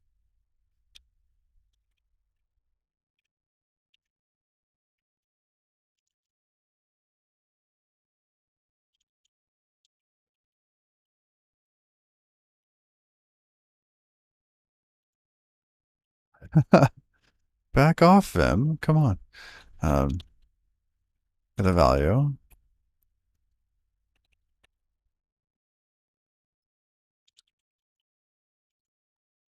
Get the signed value.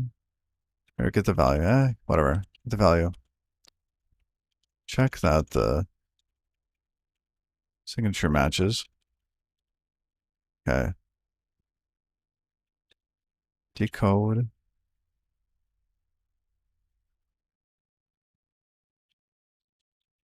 Now this here, this value, that's a JSON string, right? Then we base64 encode that once. Okay, then we base64 decode that value. I don't know, this is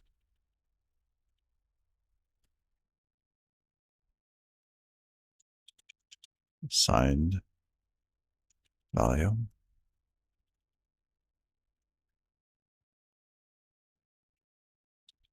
All right, let's work through this.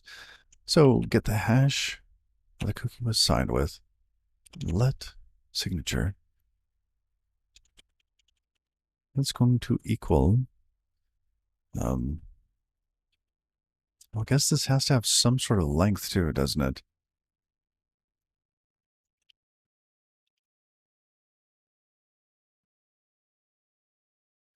Yeah, we need to make sure that this is at least 128 bytes long. Hey, my marmalade, how you doing?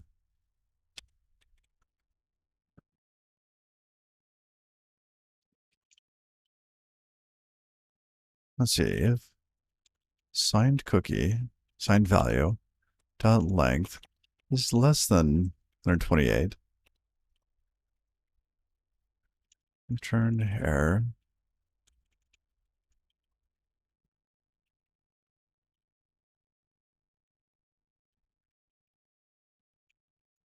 It's not long enough.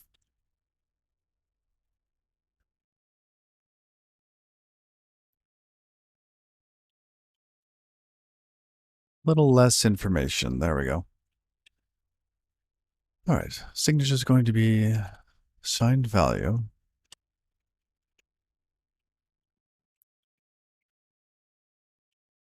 All right. First 128 bytes.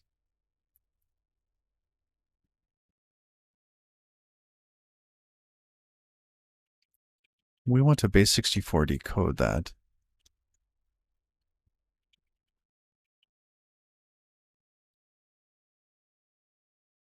Okay. So now we have a signature.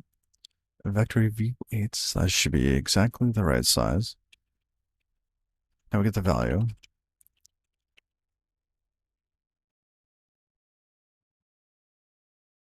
That's going to be everything 128 and on. You're new Nilu in Discord. You're new in it. Haven't had any experience. Yep. Just another piece of software to scrape your personal data. That's interesting because Discord, I have never seen any ads in Discord, right? They just get, how does Discord make money? Server boost, basically emoticons, audio quality, the banners, like you get a little, like a welcome kind of imagery that you can add to your own server. Nitro and boosts. Yeah. Huh.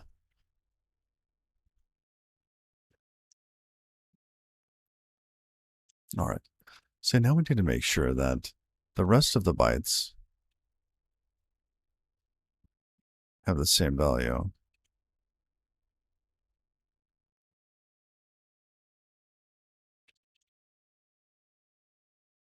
So we're going to call hash sign on the value.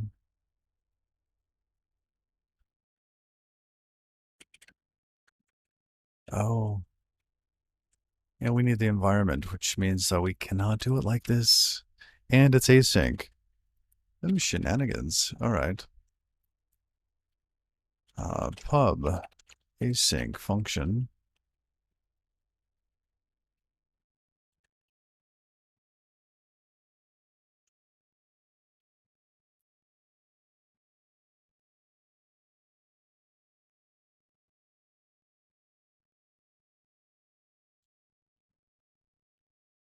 How can you leave a sound message for me? I have no idea. You can't.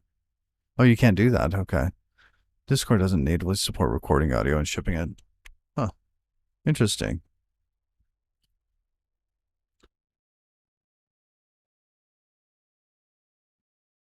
Matrix.org. Yeah, I've heard of that. I've never looked into it.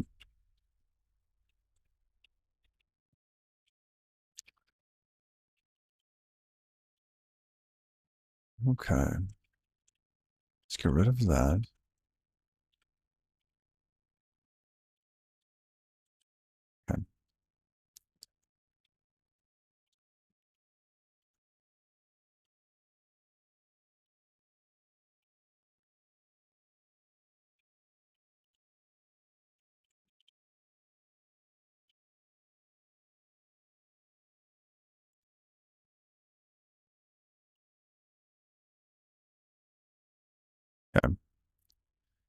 Mismatch types. Fine, fine, fine.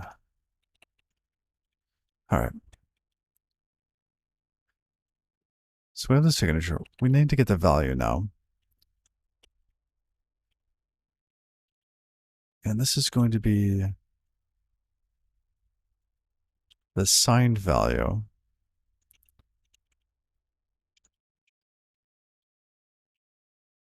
128 dot dot. Everything from there on. We need the event.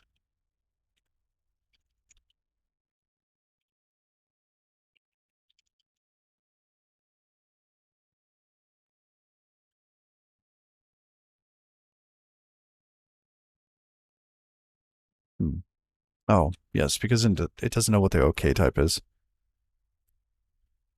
So why would somebody want to move to matrix.org? Like what is matrix.org?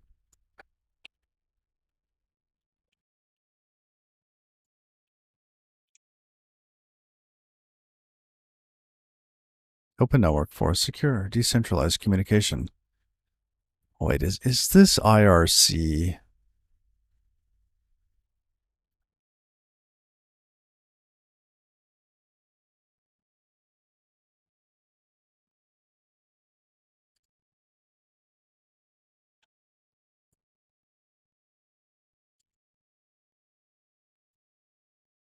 Okay, neat.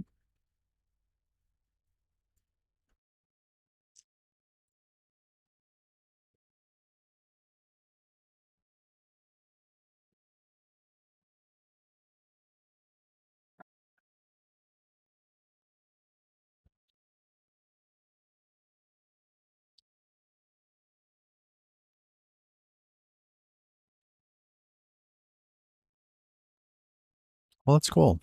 That's cool. Good morning, Julian.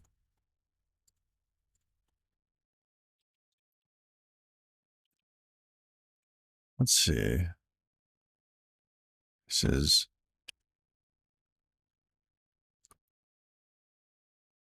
the passed in signature, provided signature.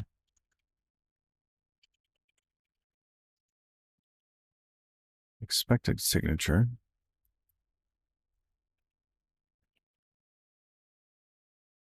If provided signature does not match expected signature, we will throw another error. Looks similar, doesn't it? Okay. So vector view weights. Oh, with a string.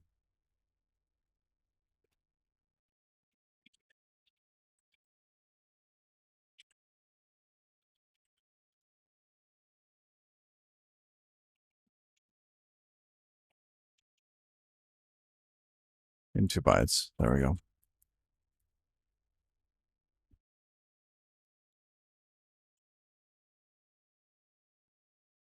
Oh, I guess we didn't even need... because the sign returns a base 64 encoded thing, doesn't it? So we're either base 64 decoding this or base 64 encoding this one. And right now we're doing both. So let's go to here. Okay. So we have a star, the provided signature. Now we have a string. And we can compare the two. Great, less work.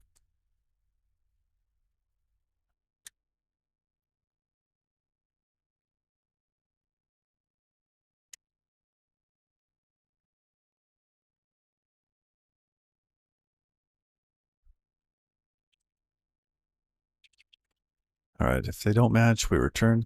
Otherwise,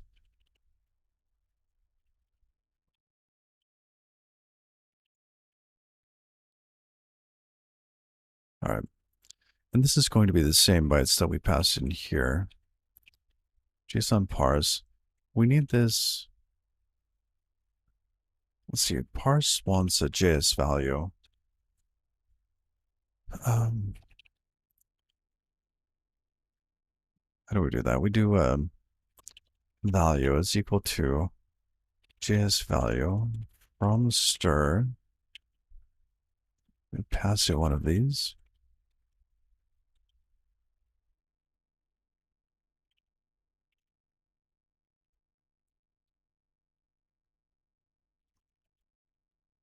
Okay. Now at this point, JSON parse, we want to give it the value.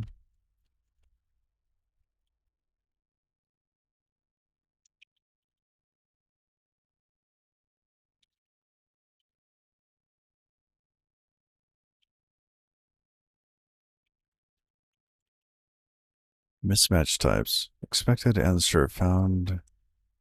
Oh. Oh, okay.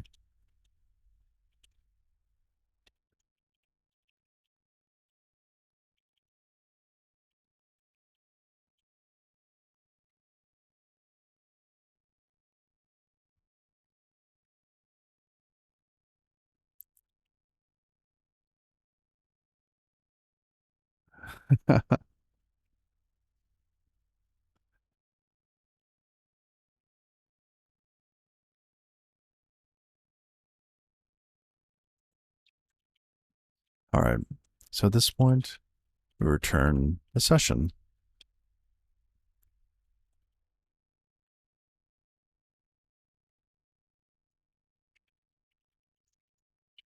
to owned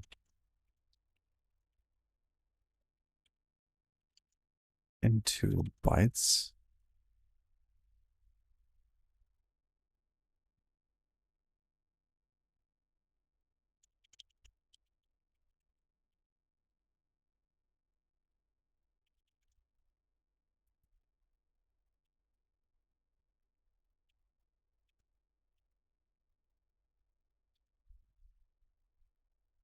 So we can get the expected one first. Why do they need that as a mutable parameter? That should not need to be mutable. It doesn't actually change it. I mean, this here. Actually, it does this. It needs mutable self.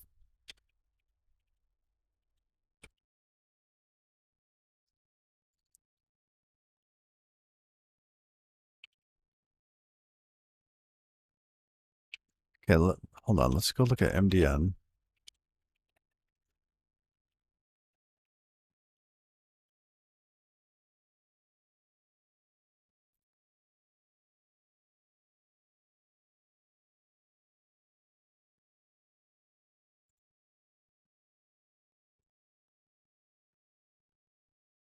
Okay, so we have a subtle crypto.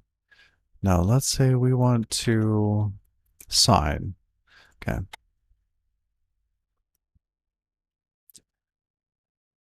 Data, an array buffer.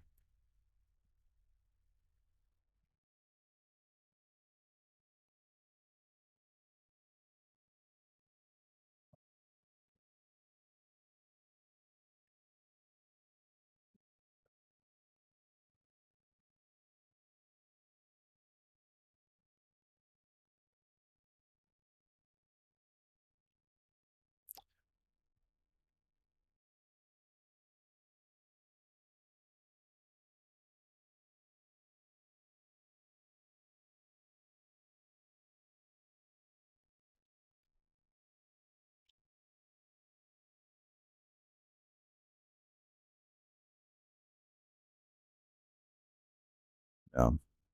Let's look at the web IDL for that. Do they have a link to that?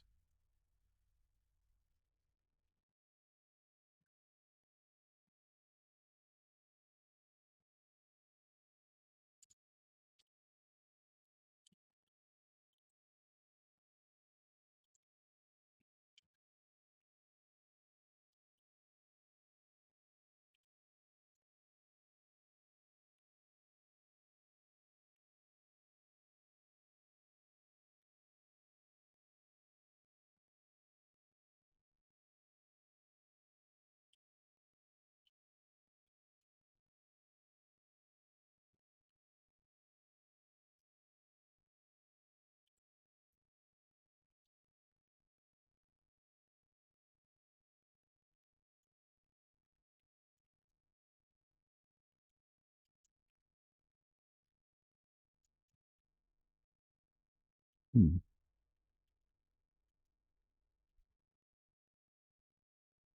Unwrap key wrap, import export.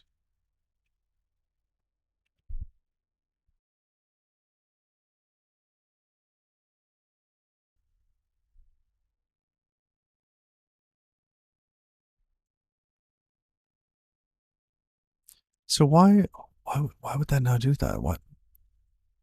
I mean, this is subtle crypto, right? This one right here. And we are calling sign with stir. So where's sign? Here. Buffer source. What is a buffer source? Uh,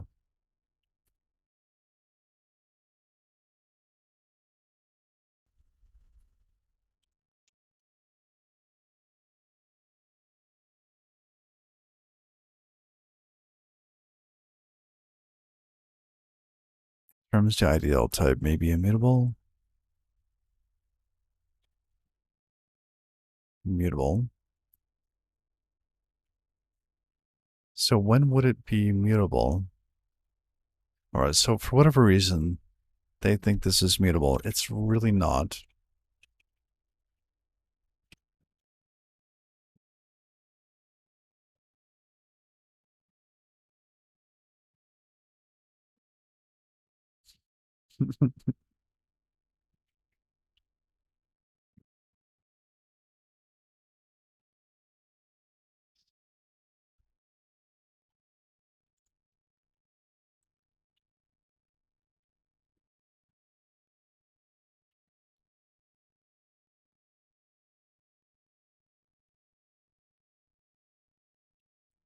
So I'm not seeing where this would actually get to any information on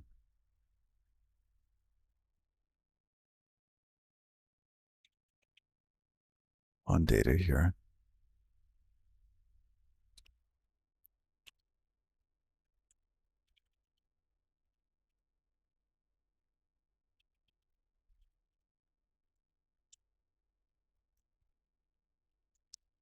I mean, data, that's borrowed. That's borrowed.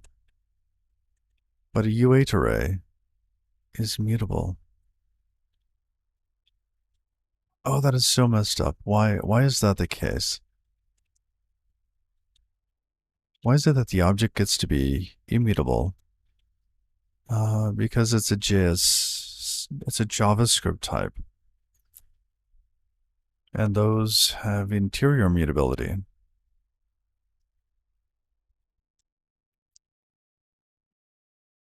But there's nothing that actually changes this.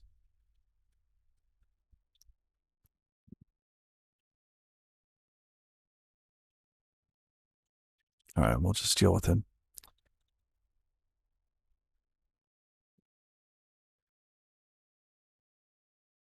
All right, so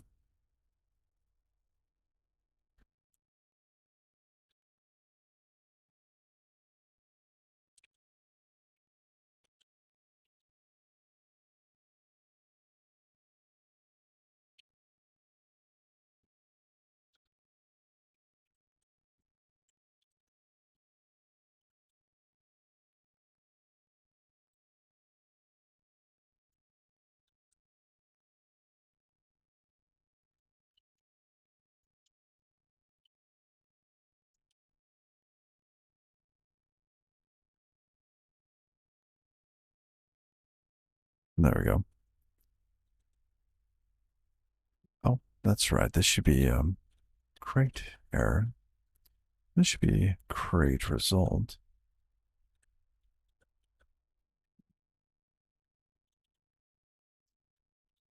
And that should be a session. Okay. Cookie validation check. Let's look at this. Signed cookie. Do that, do that. Now, if the JSON is invalid, we're gonna barf on that. That's all right. 274. Oh my goodness. Size is climbing.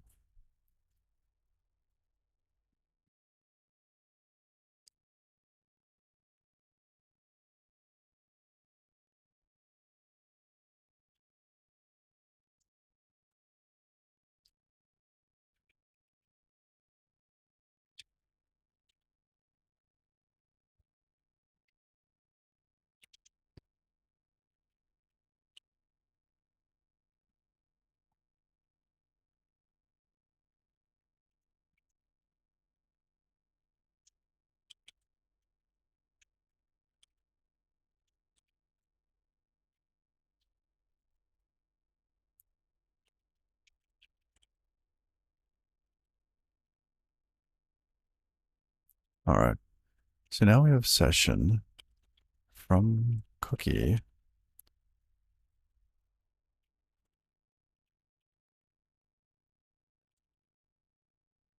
What's an async function? All right.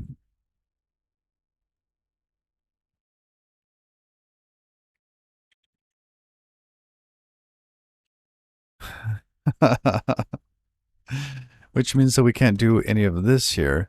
It actually has to be done inside of the async block, which means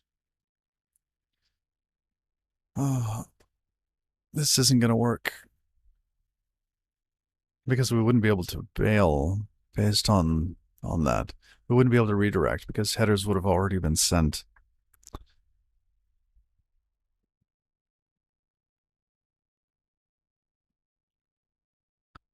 Silly wabbit.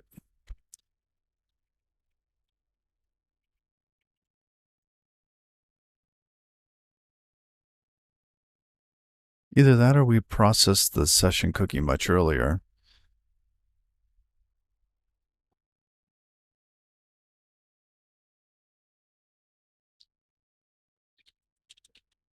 What if? Okay. So this here is just generating a future. I think it happens to be inside of an async block, though. Let's go back and look. Templates, mod, render.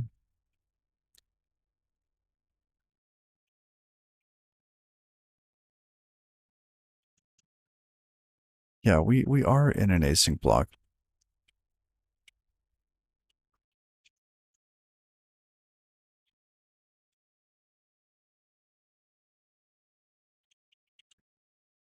So we could make build widgets async, which would let us do async bits in here. Async function there. Await that here. Oh,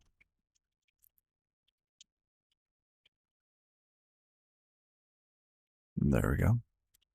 Now inside of build widgets,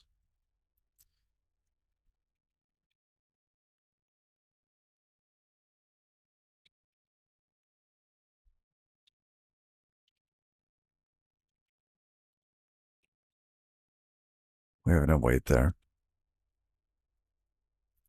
Ah, wait.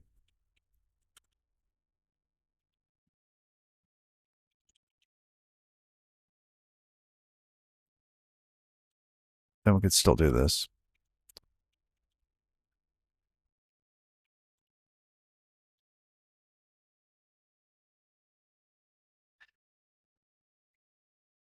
Oh, hey, copyx Seraph. We are using Challenger Deep.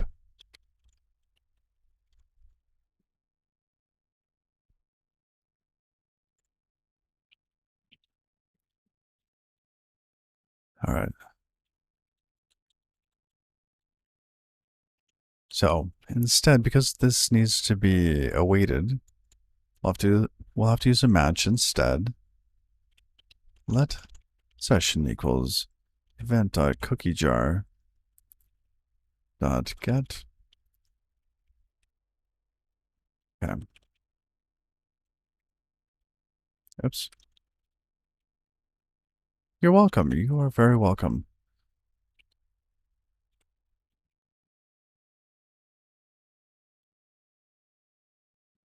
That should have been an option. Oh, event. My mistake. Okay. There we go. So none just passes through. But if it is something,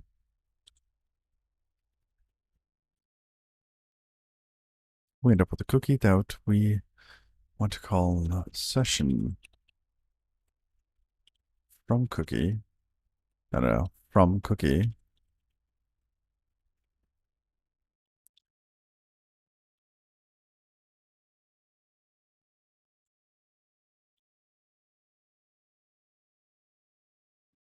Ah, it's not there. It's on. It could be there. Where's our impl?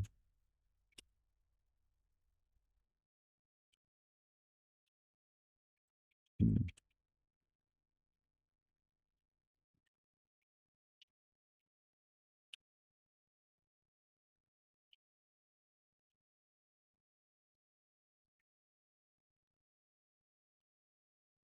Oh, now we can use self.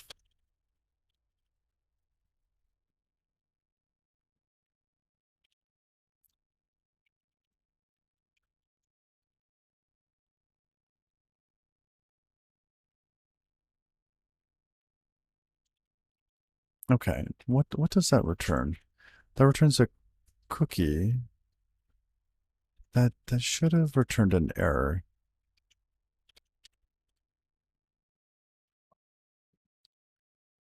And there should be some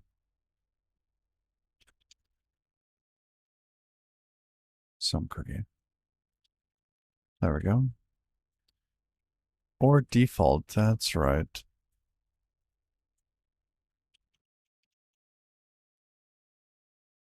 All right, hold on. We have a minor interruption.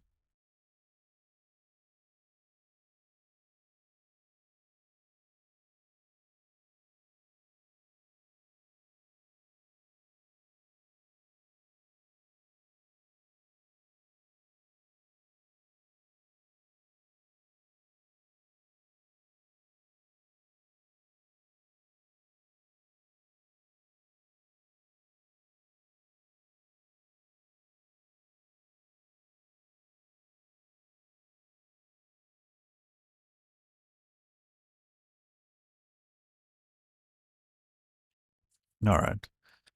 So no, at this point, we want a default session. Oh, I see. This should not be returning that. Should be returning like that. There we go. Now we can get rid of this. And we have a session or a default session. Does this need to be immutable? Cannot borrow event as immutable because it is also borrowed. Oh, here.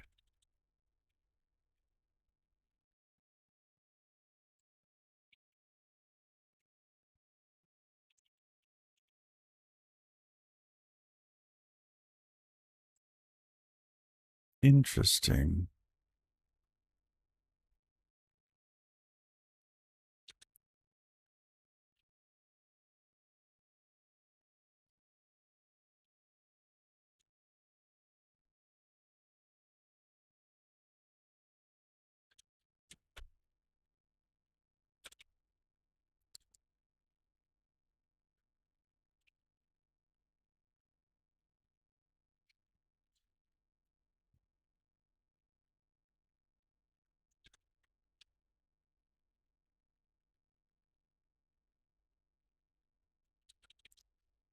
So the borrow has extended into this here, right?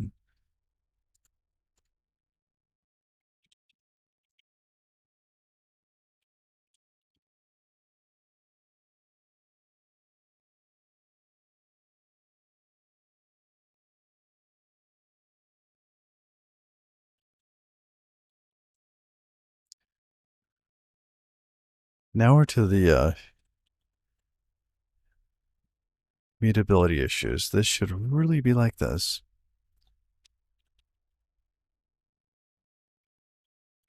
But here, this jar, this okay, let's see if we can work this out.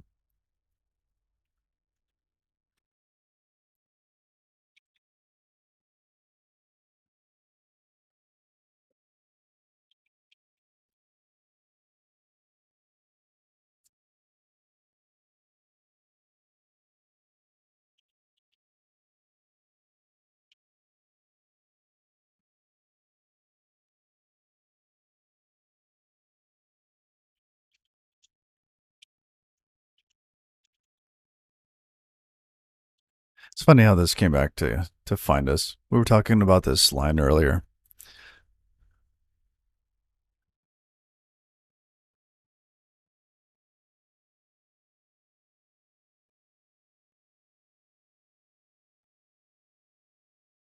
Oh, that's like old school Counter-Strike. Oh man, I miss like original Counter-Strike. That was so much fun.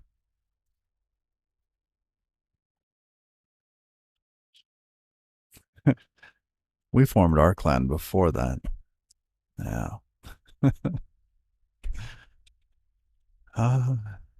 Young and stupid. We were. I'm not saying you were. I'm saying we were.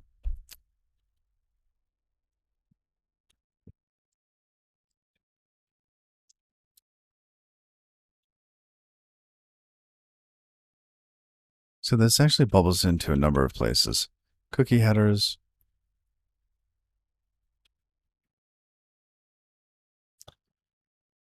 Uh, I mean, I could take it and put it back. Just remove it. Remove the cookie. Give it back. That's a little weird though.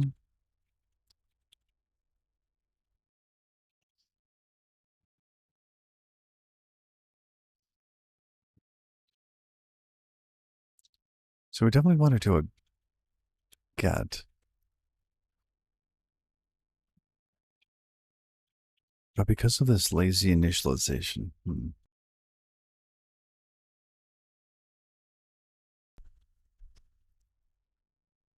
what could we use instead of this? We could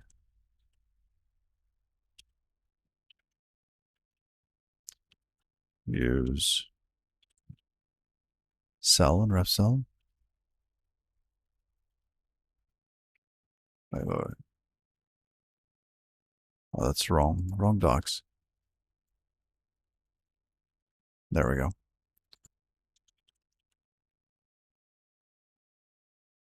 Immutable memory location.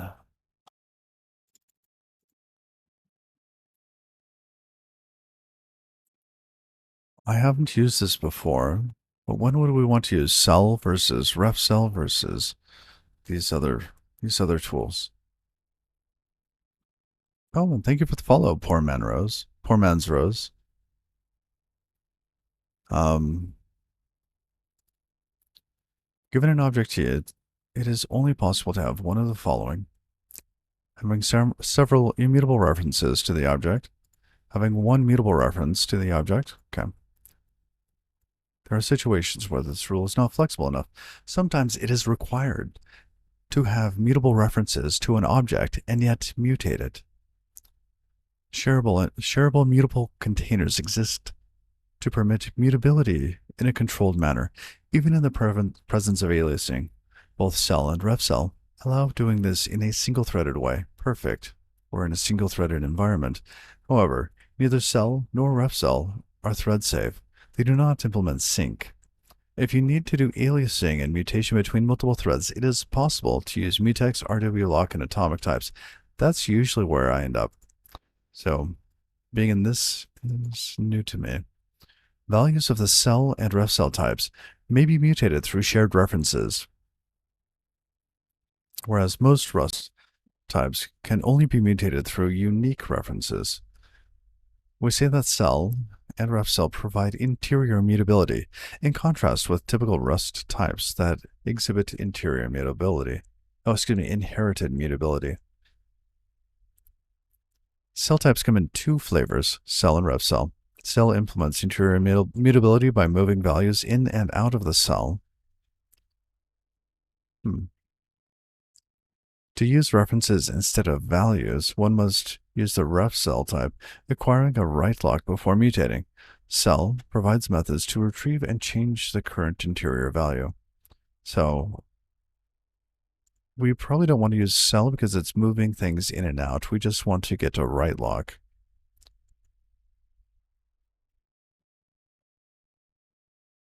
Oh, TeamSpeak, it was amazing, yeah. What was the other one?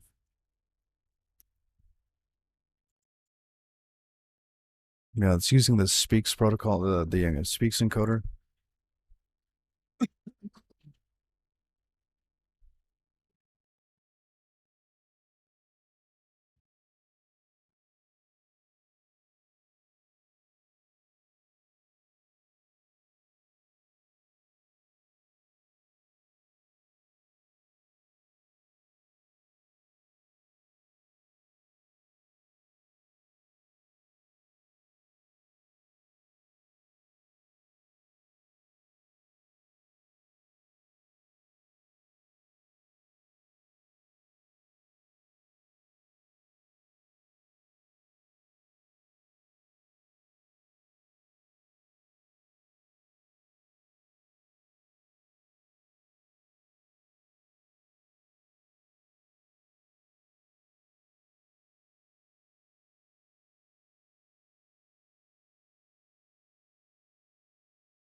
Oh, I have it backwards. My apologies. Probably just coughed into you. I'm sorry.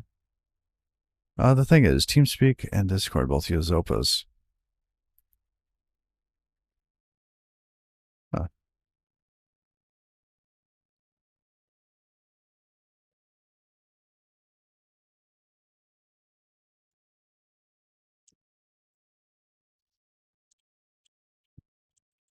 Okay.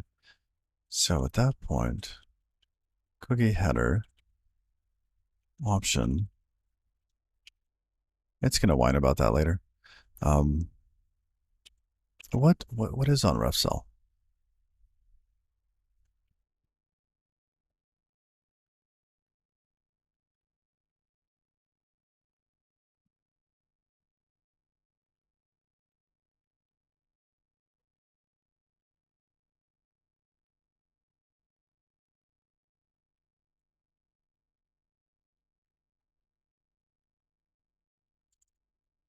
Do we need RC along with the ref cell?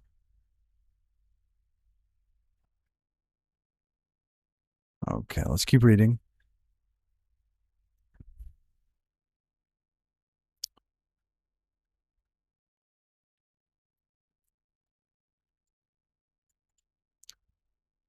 Let's try it without.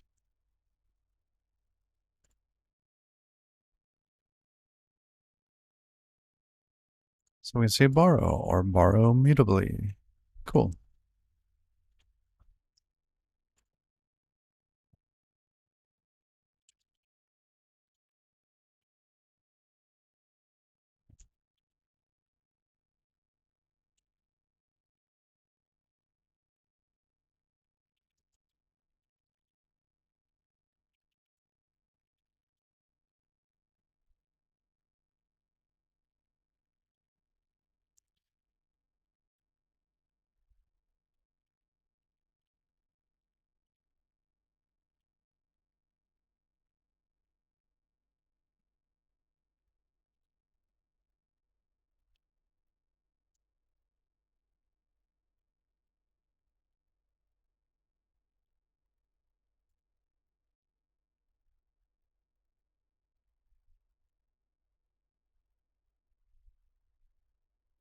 Hmm.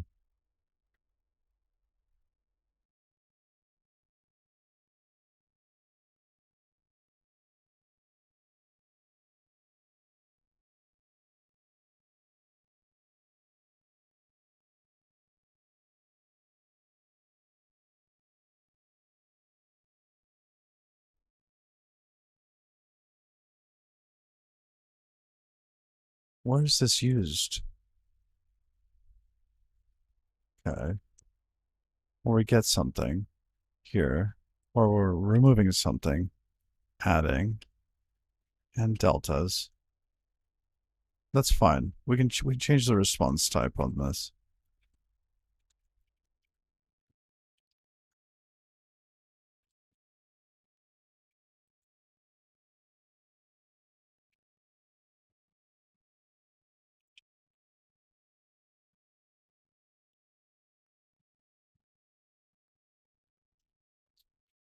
So that'll be a ref mute to the cookie jar.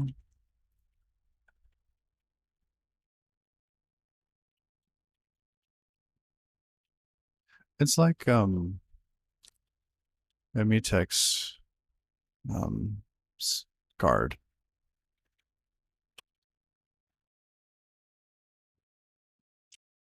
Okay. So we remove, we don't have that on this, so we have to do a map because borrow mutably, that gives us a ref mute.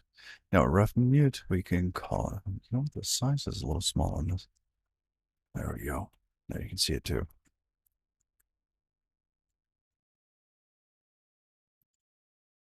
We can do a map where we can take something mutable and return mutable U. Map split. What's a map split? Okay.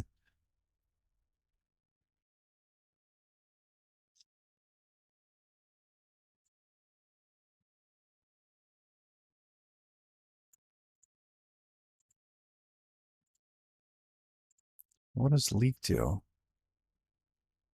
Oh, interesting. consumes it.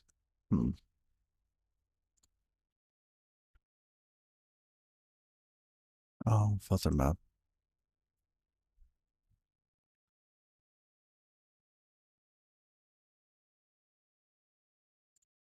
Okay.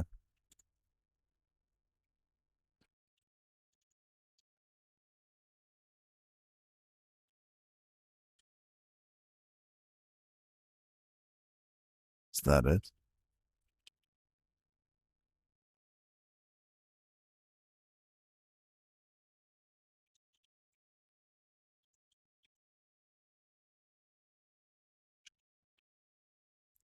Oh, wait, self.jar.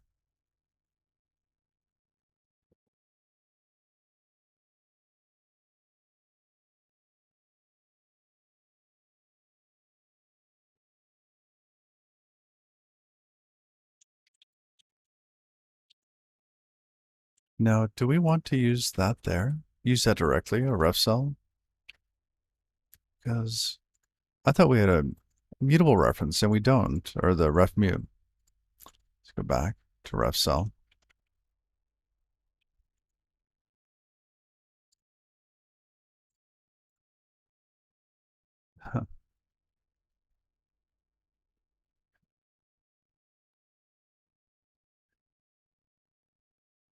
That's interesting.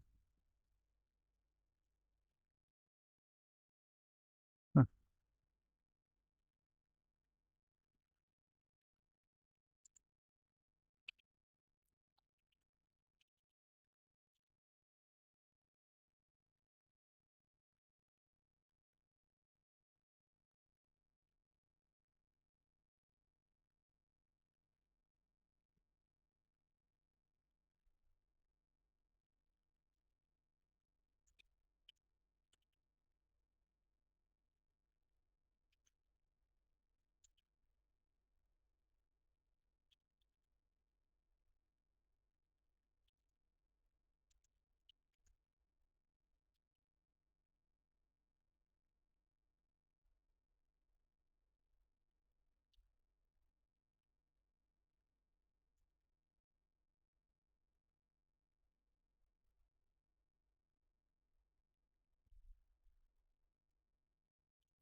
Let's run a cargo check on that. I need to see a little bit more about this. This is an associated function, not a method. Oh. Oh. Really?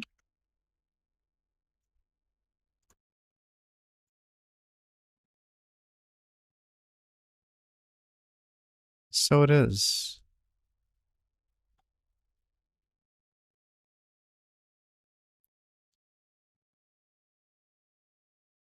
Okay.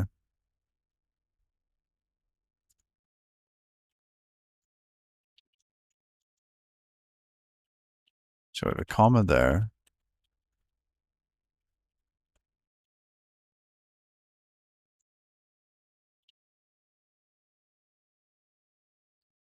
Mismatch types, expected mutable reference, found unit. Yes, because we have to return J, don't we? There we go.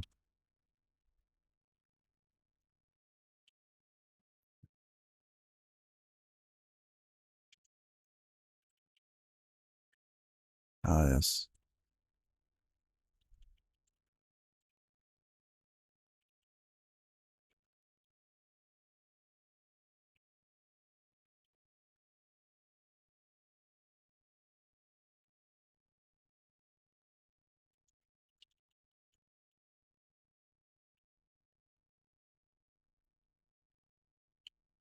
Oh.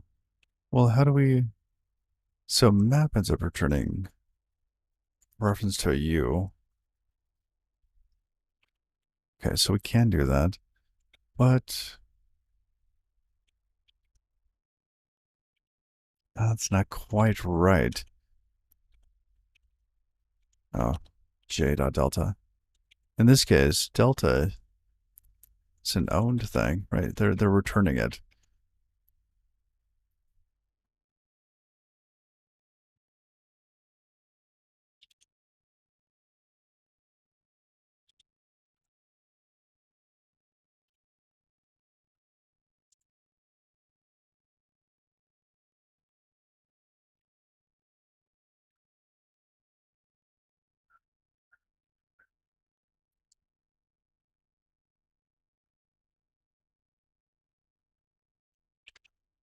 Can we do this instead?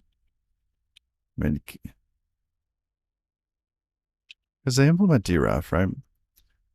We're targeted stuff type T. And I don't think delta, yeah, that does not need to be mutable.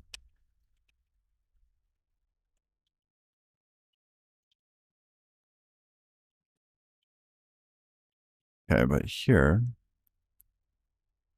oh, it's got the temporary. Wait, why is that a temporary?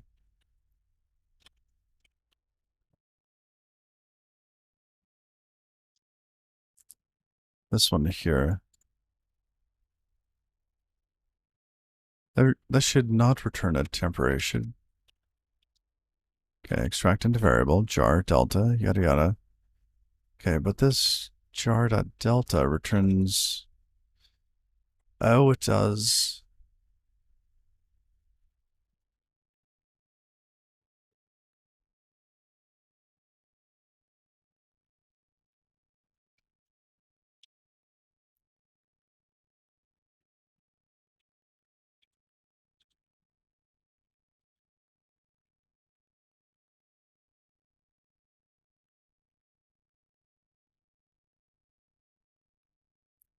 Oh, you started looking into,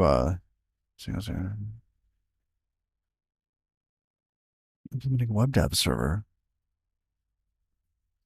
You can clone something that through a self, and that updates self-reference count.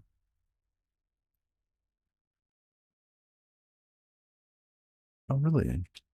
So let's go back to,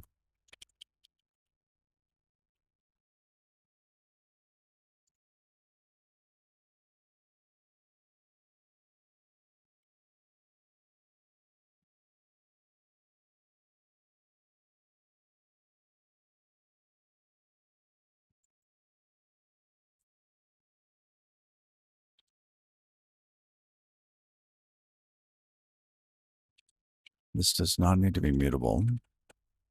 Oh, it's because of jar. Okay. It's gonna be much nicer if we could just do this. That doesn't work. All right, help me out here. Um, now you were saying you can clone something through a self, borrowed self, shared reference to self, and that updates self's reference count.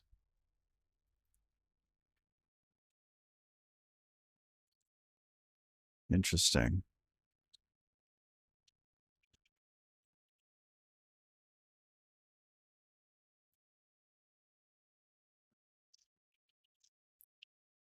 And unfortunately, this delta here that we're returning, it has a reference to self via the iter.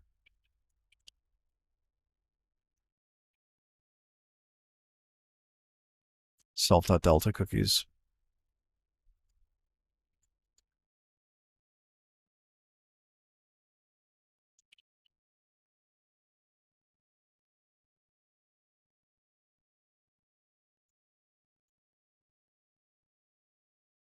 Well, that sucks.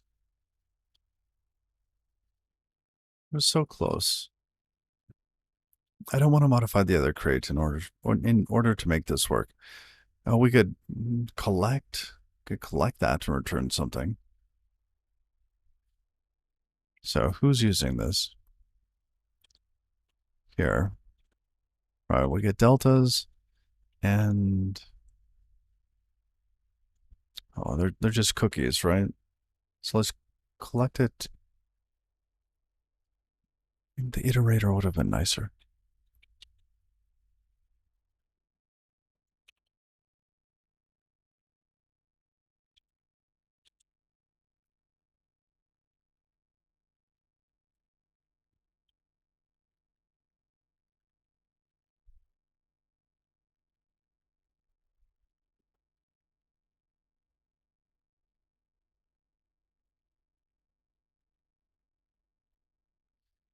we could collect the deltas onto self.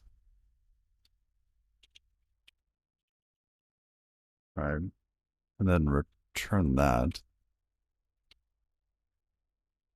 Although it's still... No, we can't. I'm not seeing a way around this. Because our jar is now in the ref cell. Right? And deltas are something that are going to be borrowed from within the ref cell. Oh, you know what? Let's just do jar here. So no more temporary. Deltas. Oh.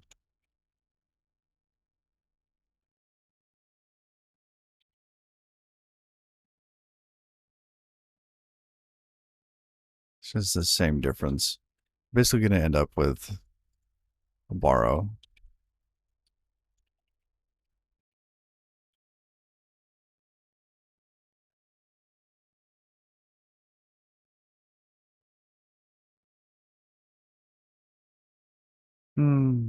All right. That's fine. Jar. Delta dot collect. Now return type is going to be different. These are vector of cookie. Hello.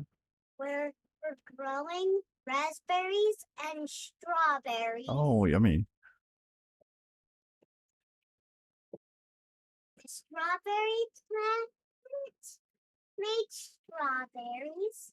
Yeah. And the raspberry plant made raspberries. Update from the garden. The raspberry plant has made raspberries, and the strawberry plant is making strawberries. This has been a public service announcement.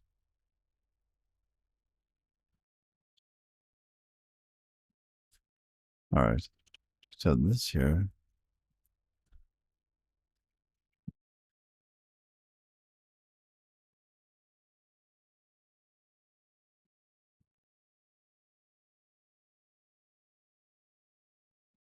Oh. Oh. Those are the other cookies.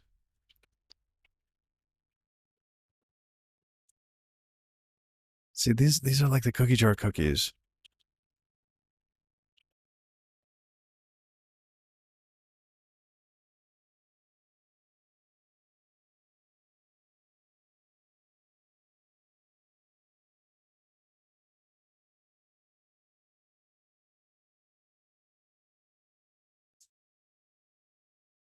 Oh, because they are referenced.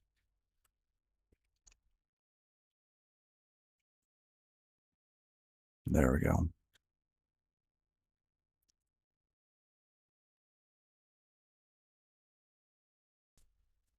Yeah, they are near each other. So cross-pollination, who knows? Hello. Found this on the ground dirty, so I washed it. Oh, good job. Good job.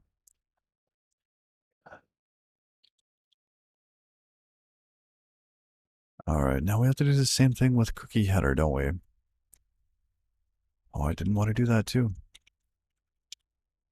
A ref cell to an option? Ref cells don't really have an empty state, do they? Like, what happens if you take something out of... okay, it leaves a default in its place. That'll work.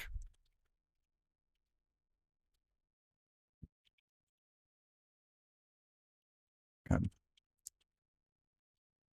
Dad, I put my hand on her shoulder.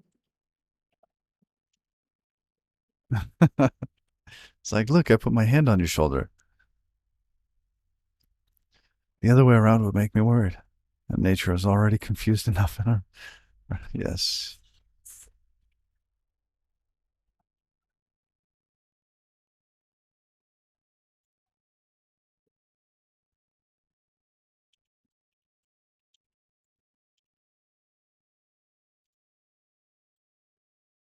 My teacher Not Okay. Where was that take? Get, remove.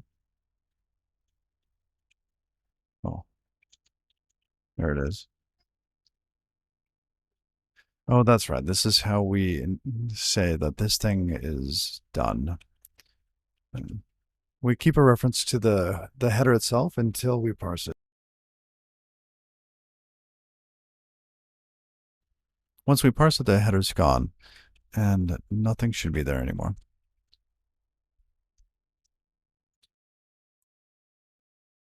That that almost works.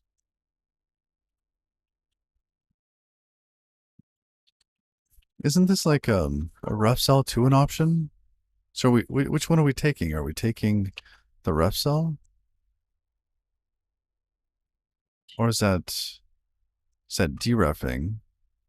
And then we're actually taking the other one. I don't see deref on this. So if we do a take on that, it returns t, right? Which would be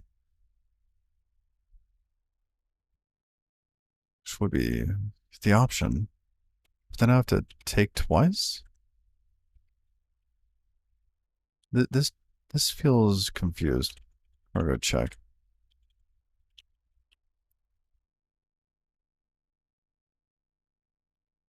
Oh, it's building. I don't understand that. It feels like it dereffed, but I don't think that it should have.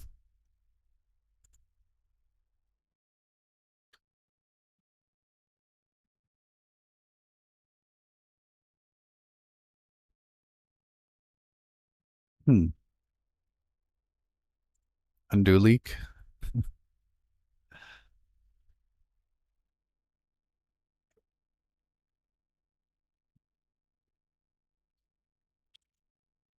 Standard mem. Take requires a mutable destination. What about swap? So does swap. Transmute. Hmm. Okay.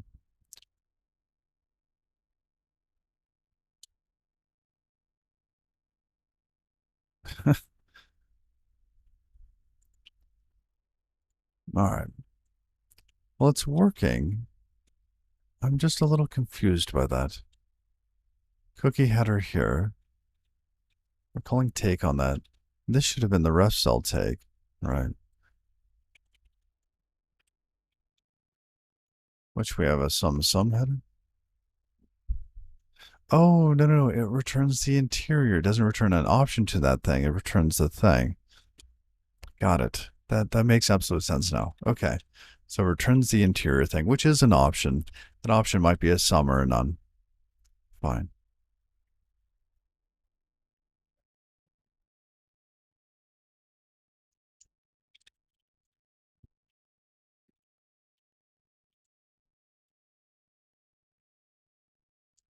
There.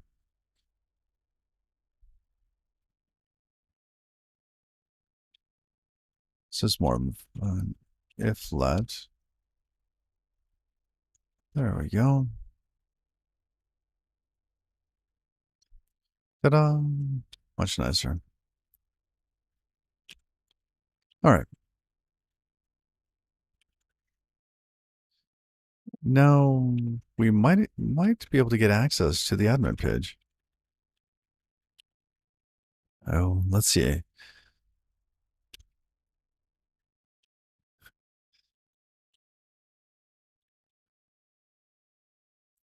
Now we have get. Right, so we no longer have this borrow error there. We have a session. It's a default or not. We check to see if you have permissions on that. It feels like there should be something kind of in the middle that's doing this for us. Some sort of middleware.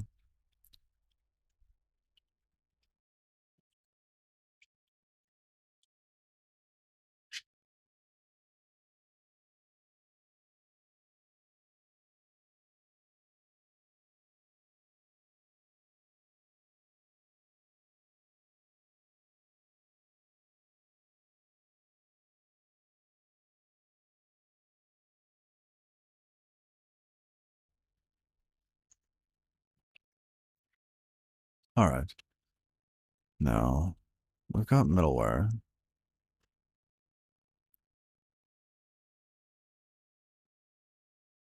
All right, let's see. It should be running. Build successful. It's like an invalid session cookie. Err. Um,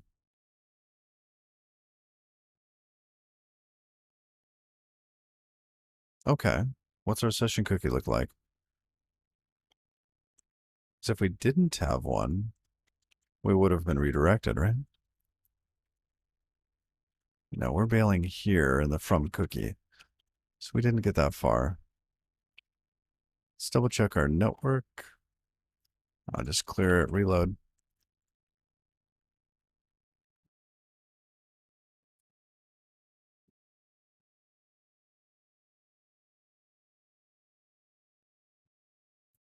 Cookie session. It's always going to be the same size. So it's that.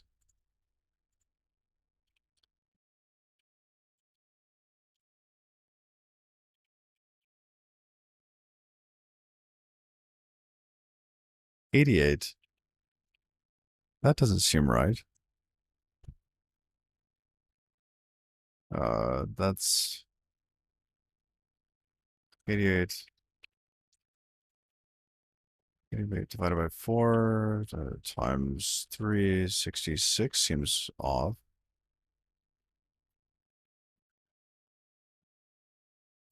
Some kind of progress, yes, absolutely.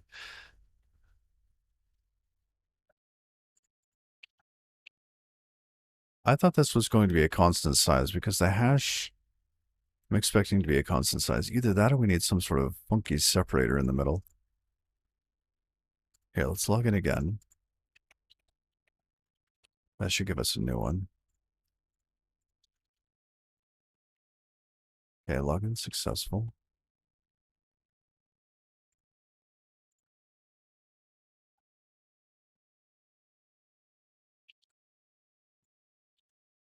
$88. Okay.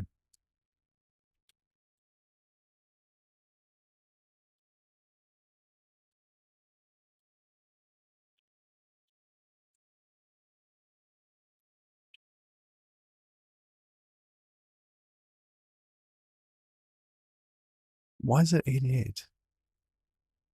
Are we pad? Oh, yes, yes, yes. We are padding. There's two equal signs on there. So that does make sense. It should be, is it 64? And 64 times 8. 512? Yes. Perfect. Okay, so that is correct.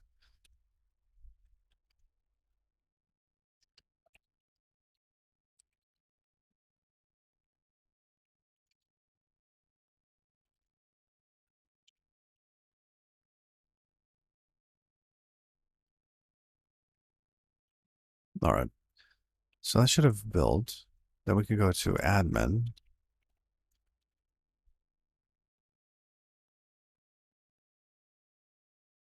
And unexpected token E in JSON at position 0. Oh, fancy. Let's see, what is that value? JSON parse.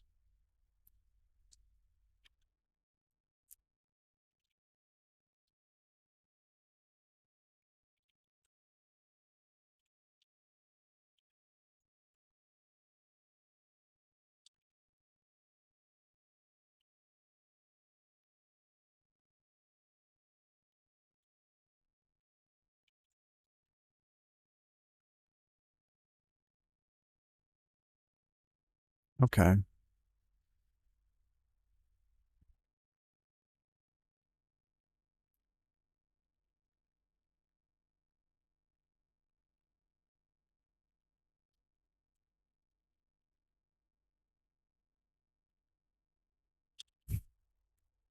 And it dies.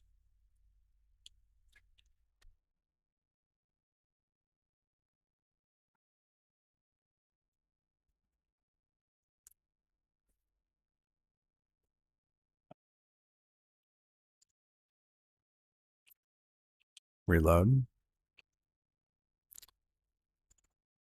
EYJLB. 12. EYJLB. Oh, it's base 64 encoded. We need to decode that. Um,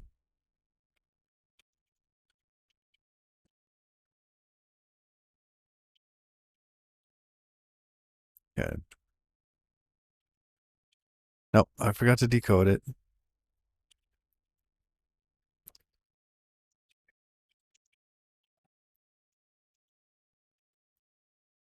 From UTF-8, because that should be valid. Toss another one of those in there. Okay. Oops.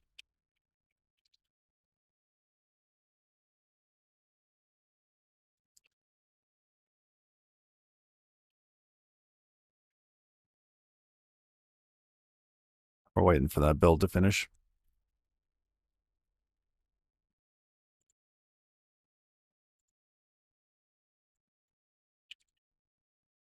Oh, look at that.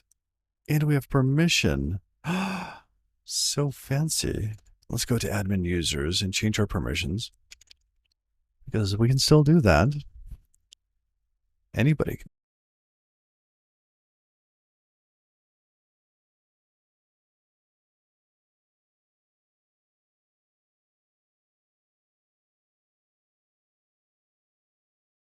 Oops.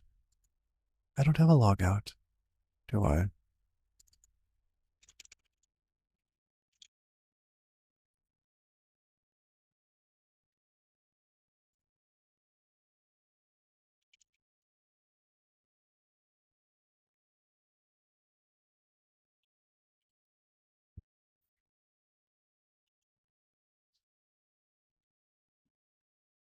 Statics login. Got this.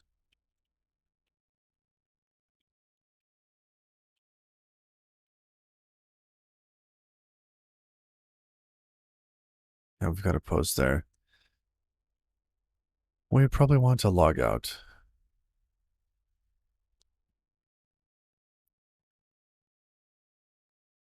My delay's a lot. It could be. Could be because every now and then Starlink will take a bite out of the stream. I think they're now telling me I have a little outage every 40 minutes or so. So yeah, a couple seconds, 2 seconds or so every 40 minutes. To fix that, I have to remove a couple trees. But don't worry. I've got my brand new felling wedge. Got all my equipment. And I've cut down quite a few trees already. They are literally weeds here. Um,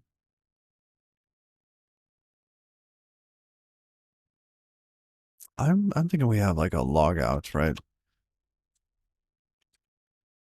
Yeah, log out. We don't want to post to a log out.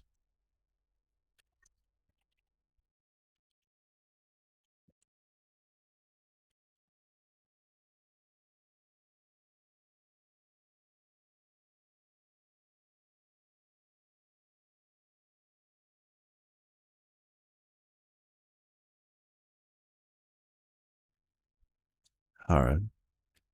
Nope. Nope. No ice cream yet. You can have ice cream when it's hotter out.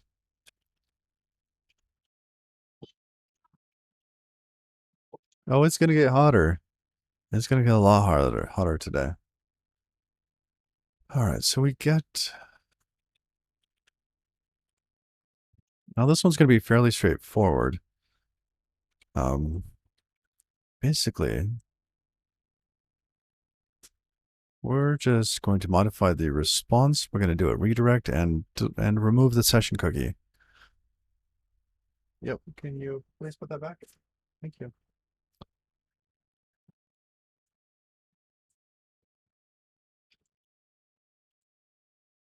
Event dot redirect.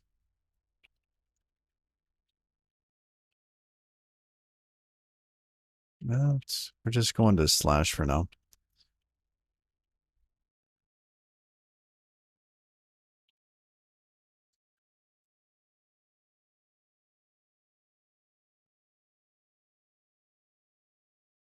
Oh, we can't do that there, can we? We can do that out here.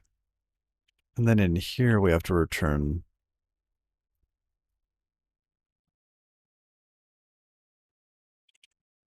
Oh, we should be able to do that in here. Yeah, that comes through. We return it. That's why we did it this way. Redirect to. Or is that? No, that's on a response. Okay, and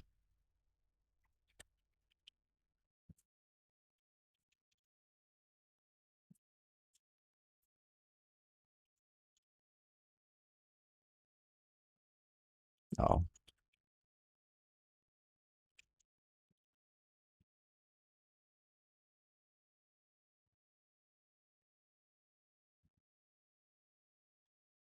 A weed whacker must be quite the machine. We call those goats. Yeah, the goats eat all that stuff. Event dot slash info. You have been logged out. Do that.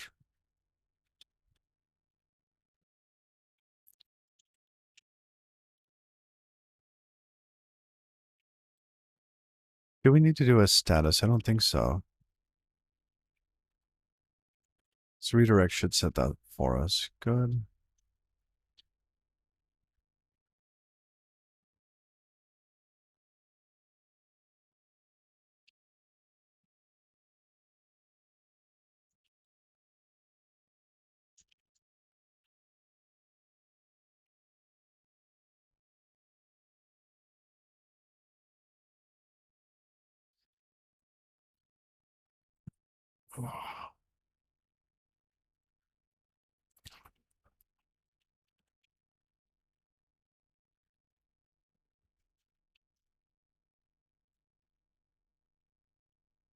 Oh, like wheats.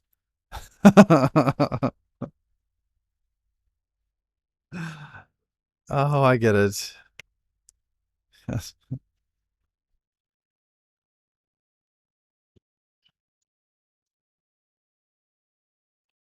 All right, session logout. Oh, we didn't wire it up. I always do that. Login, login, logout. This should really be called like session. Let's rename that.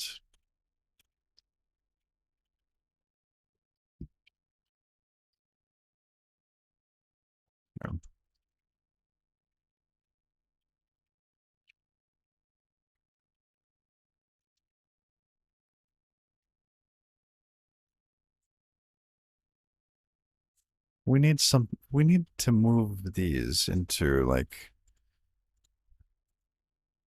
some other directory. These are basically the handlers. Um,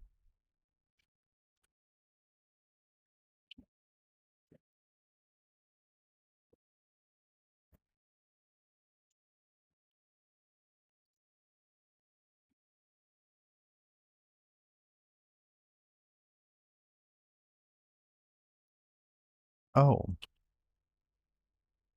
what? It was a directory? What? Source session. Oh, okay. Git move source session mod to source session. Foo. Git move source session foo. Is there another one there still?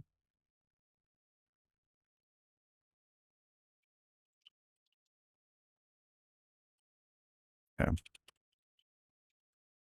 We'll remove that directory. RMDIR.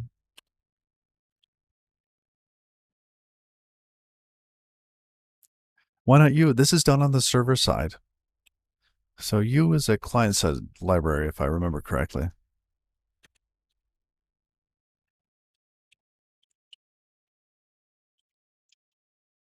Yeah, we're not building a single page application like a big like React app. This is server-side generated HTML. All right. That should fix that. Nowhere to. That's gone. Sessions should be there now. Session. Give that a quick save. Okay. All right. Let's call this log out. Call this one log in.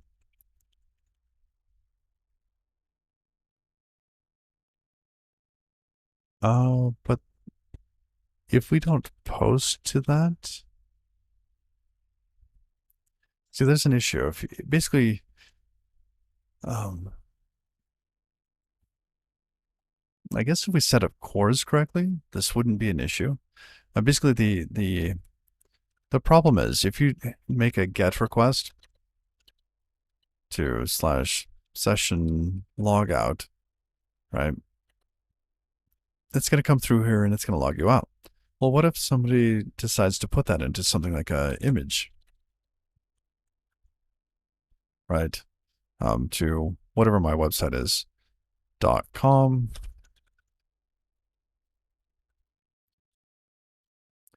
That would log you out across sites.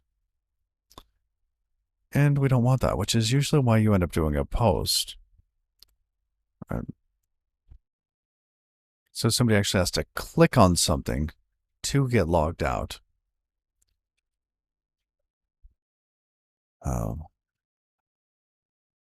Now, can cores fight that for us?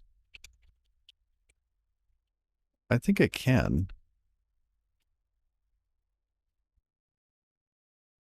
No, this basically lets the browser say who can actually contact. No, so a different server would say, no, you don't have access to this. Which I guess is yeah, that would be the case here. Do a delete? You can do a delete via anything except for the new browser fetch or the XML HTTP request.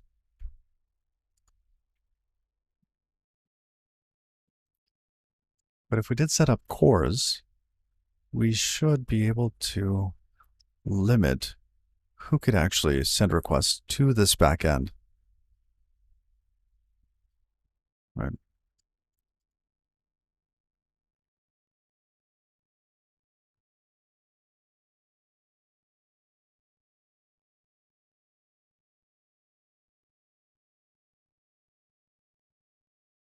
So do they have any for just ourselves, our own domain? Because we definitely don't want star.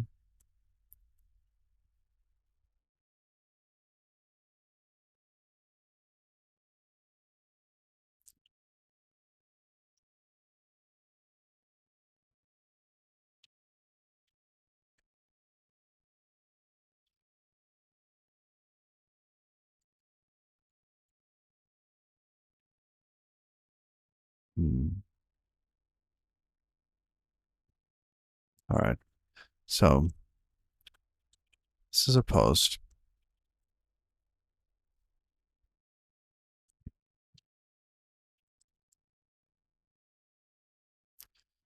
So if we have a post like that, that basically means we're going to be going to, we need some sort of form, a little form button. And we do have a little form button that we can use. We'll leave that like so for now. Okay, we've got a couple issues.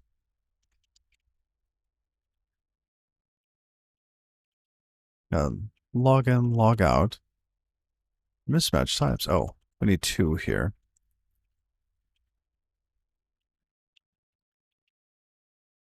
All right. Where to? What a blend.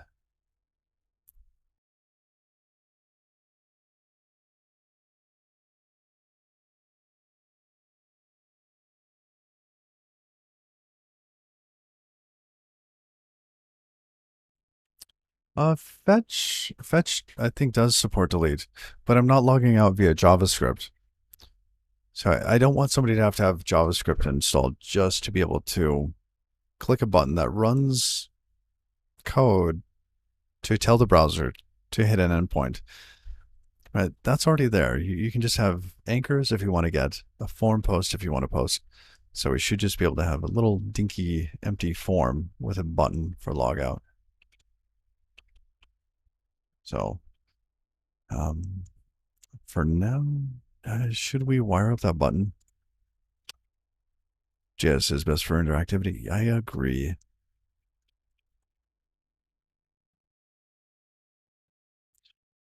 I'm not a fan of writing a browser in a browser, right? Like use the browser for what it's good at. All right. Template header. No. Template admin.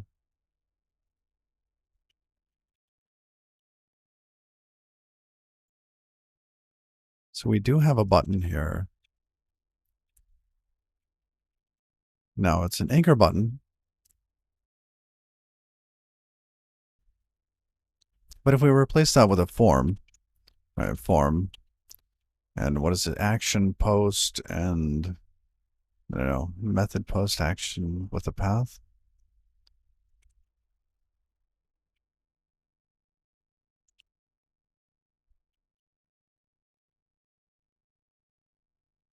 Yeah.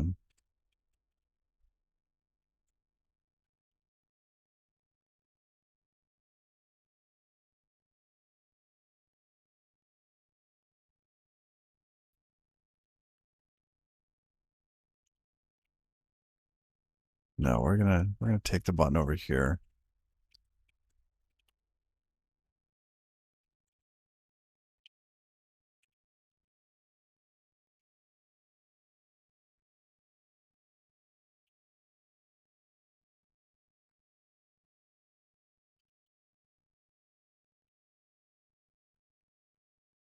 Use primary. Sure, that's fine. Okay. So now, without any JavaScript, we should be able to log out. Dun dun dun. Hey, it's what it is, right? That you basically have get and post as form actions. That's it. And if you do a get, if your backend supports get for logging you out, then people can get clever and make cross-site things that cause you to mutate your cookies, in this case log out, without you wanting to do so. But a cross-site post is much harder.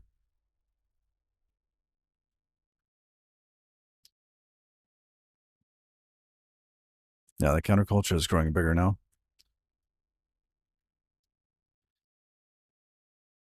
Yeah, we end up using some for it's needed. Let me show you where we have it so far. I'm trying to be really, really selective. Right? If this is like this, and you get a little thing like this here, that we're using JavaScript for. Right. So I've got my navigation stuff here. But if we wanted to log out now, click on that. Now it says form data is missing. Why?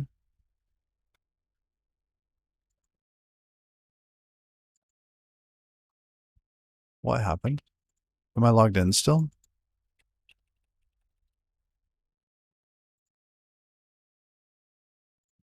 Let's see, our cookies, request headers. Yes, we're still logged in.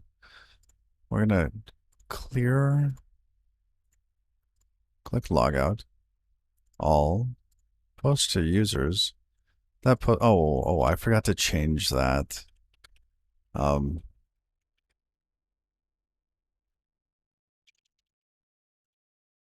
out. There. Okay.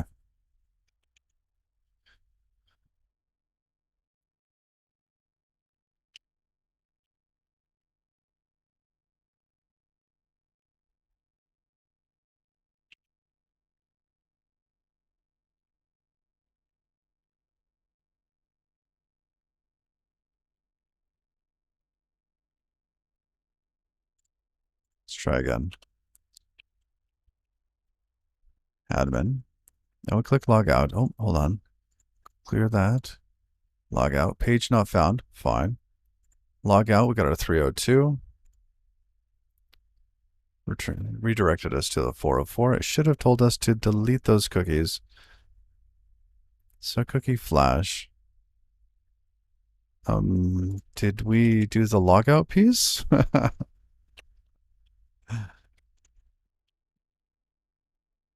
No, didn't do that. Event dot cookie jar dot remove session. Now you're logged out. We forgot the most important piece. Okay. We'll go back to admin while we're waiting. Okay. Hopefully it's got the new code. Page not found. Set cookie. No, not the latest code. Because we still have a cookie.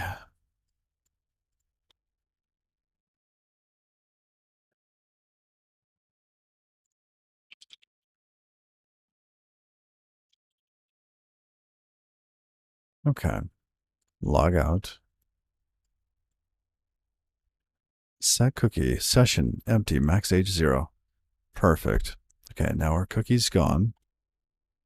And our request headers has a cookie. Why?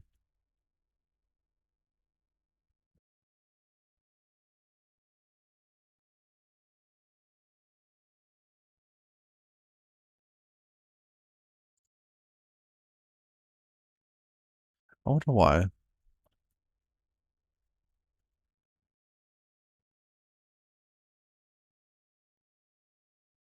So we still have a session here. That should not have been the case. This could have been done via CSS. I don't see. I'd like to know how. If you know how.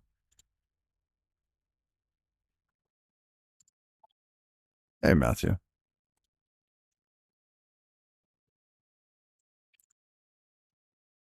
All right. So how do you MDN set cookie?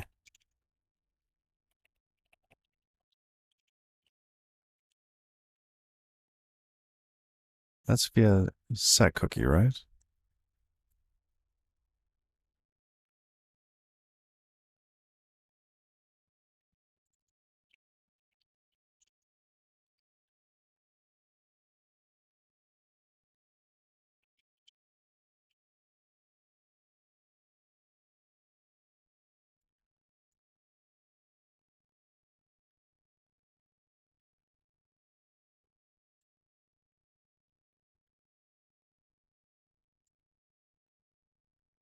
A 0 or negative number will expire the cookie immediately.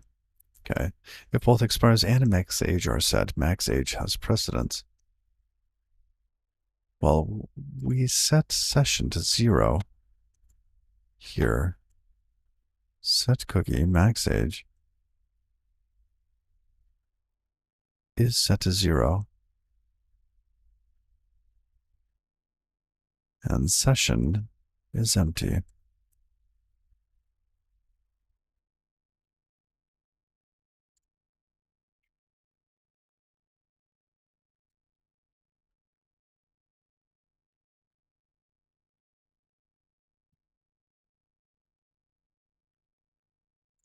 Here, if we go through the login flow, let's do login again.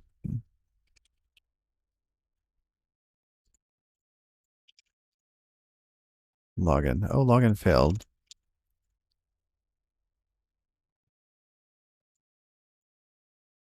Ah, empty password. Okay. Login was successful the last time. Yeah, question. Sure. Set cookie flash. Oh, that's on the redirect. Okay.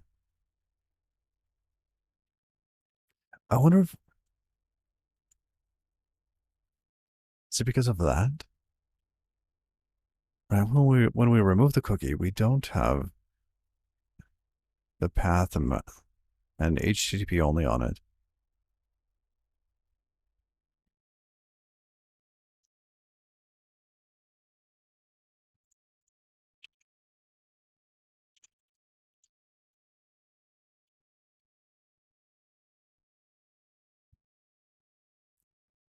Can I manage messages like this in Twitch? I'm not sure what the question is. Like, I can delete the message.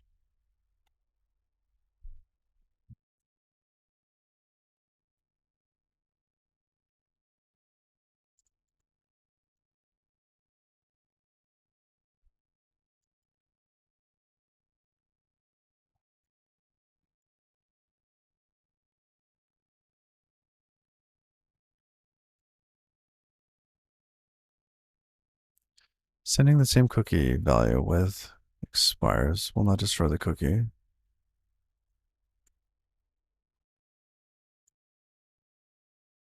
Invalidate the cookie by setting an empty value and include an expires field as well. What? Why?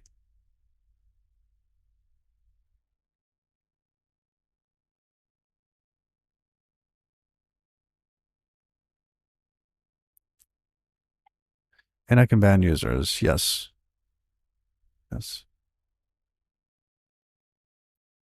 Oh, your Angular app is 6.7 megabytes of fun. Yes. Yeah. I'm working on one of those right now.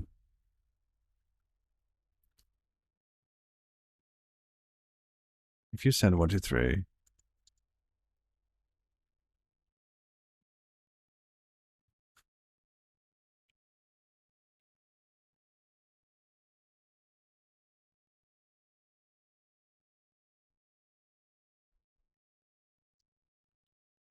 see, I think we're just missing the path on there.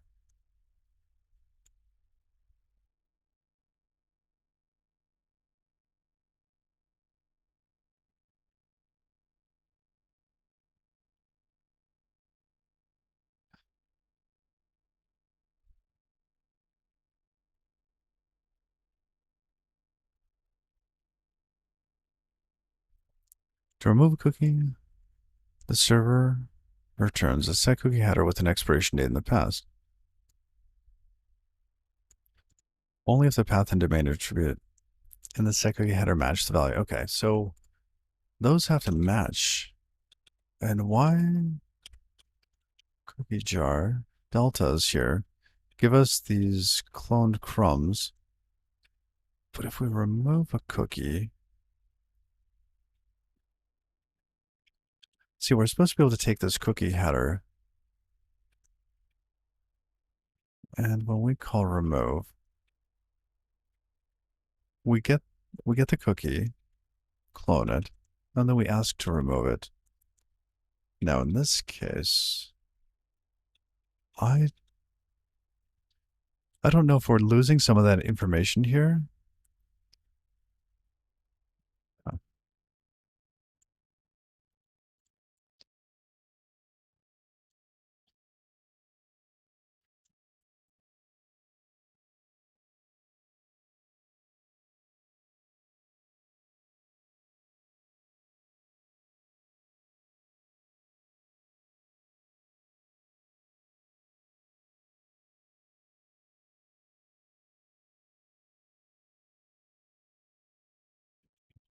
So we've made router, Cloudflare, we've made changes to WebSys, even mimeograph crumble, right? All of that stuff is available, and you can find those pieces in Git, mostly in SourceHut.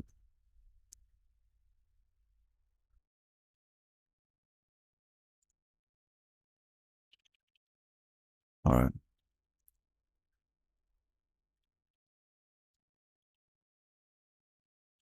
So where's this being used? Set cookie, cookie.toString.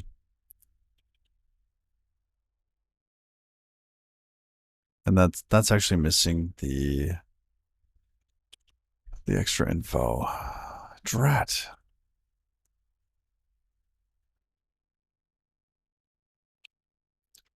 We're gonna look at the docs for this. Over here.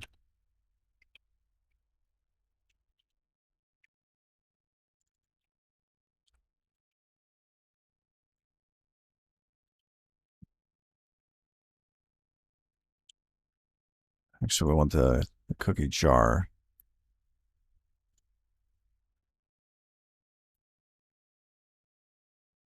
So if we call remove, removes a cookie from this jar. If an original cookie with the same name as the cookie is present in the jar, a removal cookie will be present in the delta computation.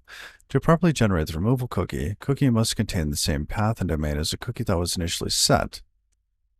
All right. The removal cookie is a cookie that has the same name. Okay. Max age of 0. See also cookie make removal. Interesting. Oh, you added keywords mentions. Oh, Museum. Saw you were on yesterday. I stopped in for a little bit, but didn't say anything. Yeah, I've got crazy work stuff going on.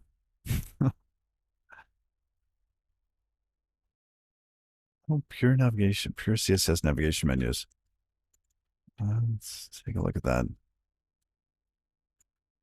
All right. Here we are. I'm going to copy that over here. All right. Now I'm going to cancel get pull. Yeah, let's make this window a little larger.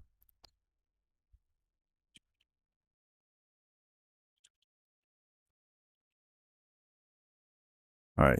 Now that's going to be in the dev branch. Is that correct, Museum? Check out dev. Nothing new. Can't get log.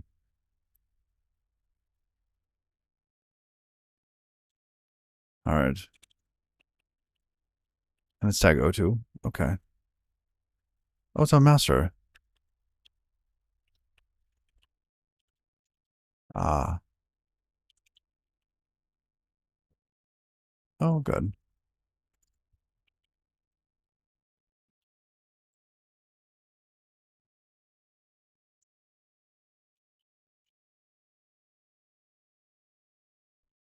Okay. Now this is going to fail due to these settings, right? Like I have to change the config file.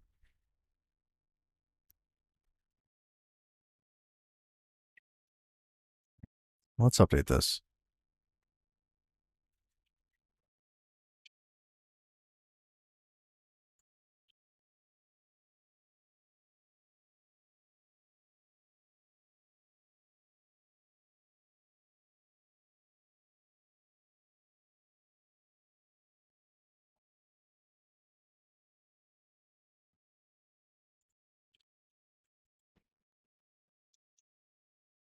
Oh, how about that? Ah, that's the wrong button. And I've lost my mouse. Is it quite literally? Okay. There we go. Back there. All right. So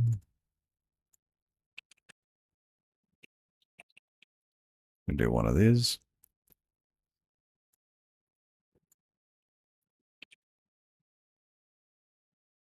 Actually, here, let's do that again.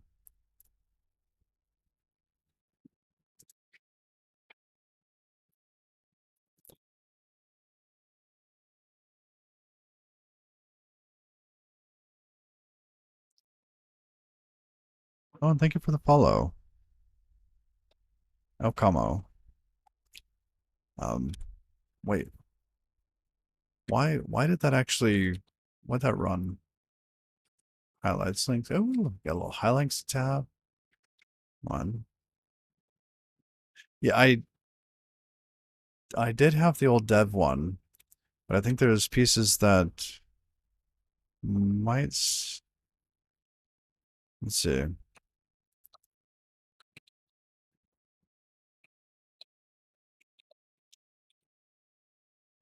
Okay, I want to just see this.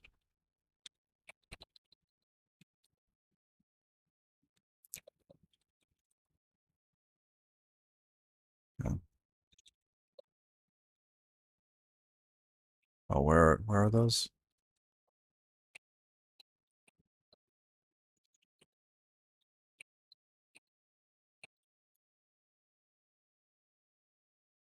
You default to a lot of the stuff in the new one? Oh, okay, gotcha. Oops. Print default what? No.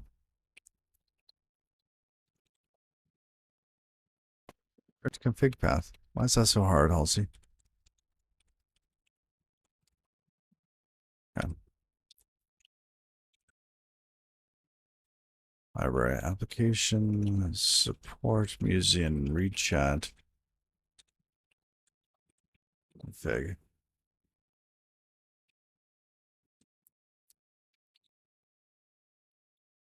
Okay. Channel timestamps, badges. I like turning the timestamps on and off, so I'm going to set that to false for a moment. Yeah, we got those. Tabs. Oh, look at this.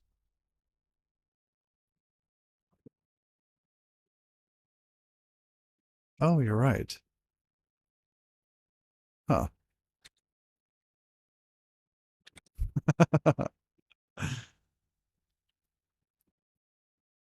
All right, well, let's migrate some of this. Mr. Halsey, timestamps false. R. All right.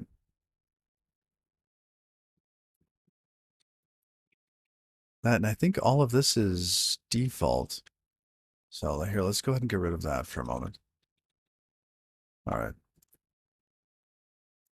Oh, no, don't do that. Don't you do that.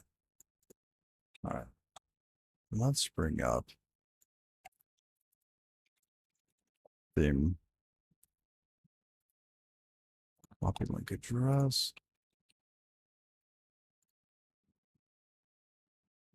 What colors do we want in here?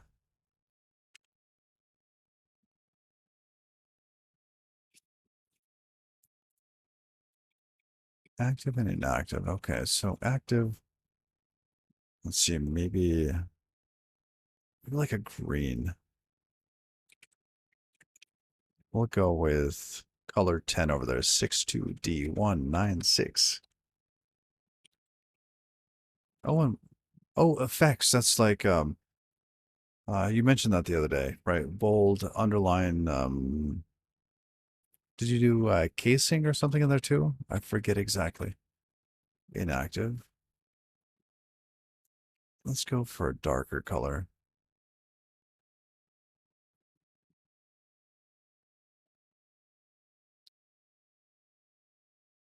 I don't know.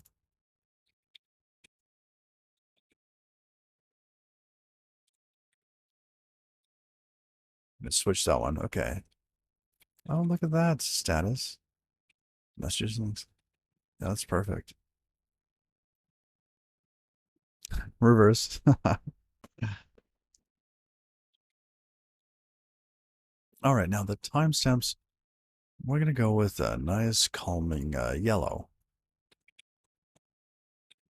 So foreground color, yellow. FF E9AA. Background's fine. Badges, pure white. That's cool. Oh, bits.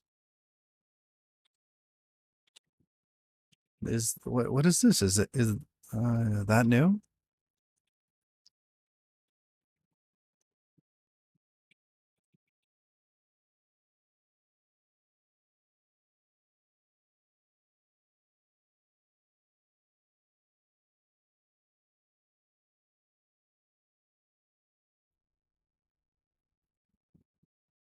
Oh, I don't know. Like the darker red. F5458. Global mod. A lot of these are white with subscriber being red. About,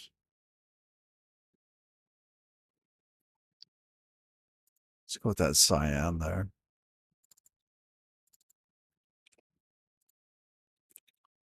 AAFFE4.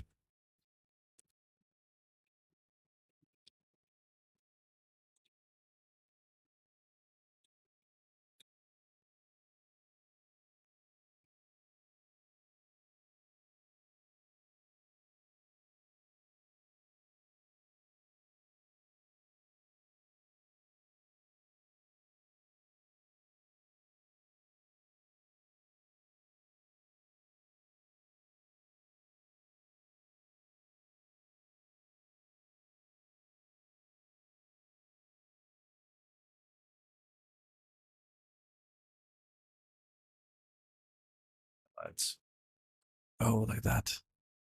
Hey, Parzival. I'm doing all right.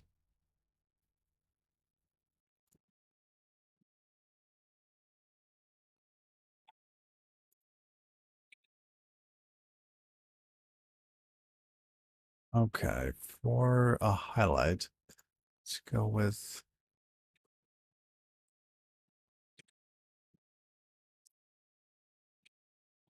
okay, we're gonna go with a white background. Let's go with a light white.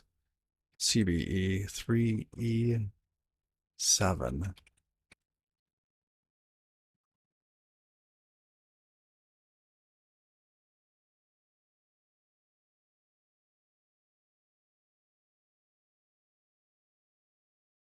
Now 100E23.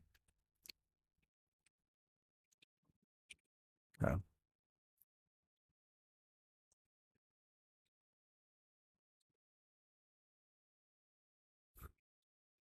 nice.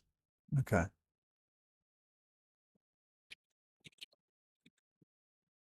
well, let's try it out. Oh, provide a channel.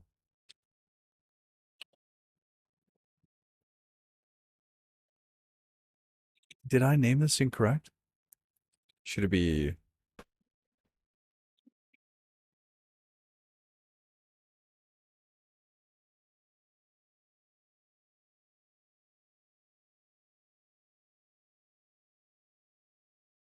is that configured in the right place? I thought so. Let's check.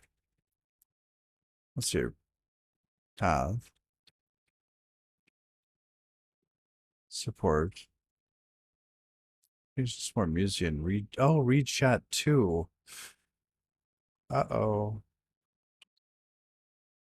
Well, there's a problem. Thank you. Thank you. All right.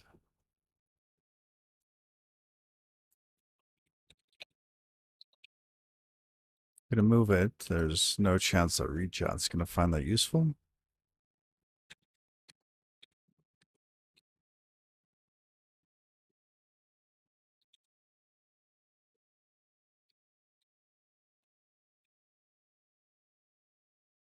Library, application support, museum, read chat to.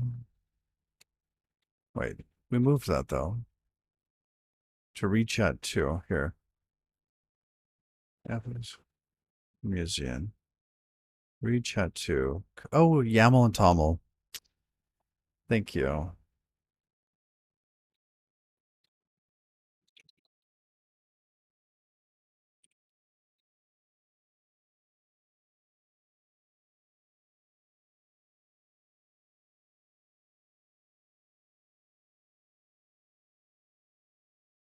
Oh, there we go. All right. So what was the fix for the scroll bar?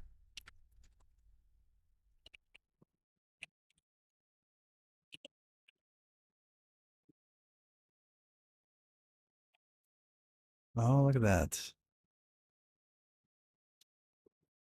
Huh. That's cool. That's really cool.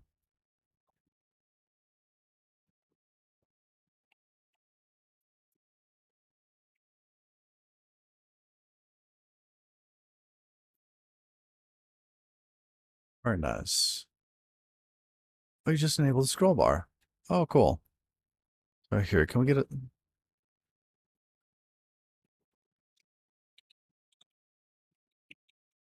And a message. Test. Hello. Mans. There we go. Nice.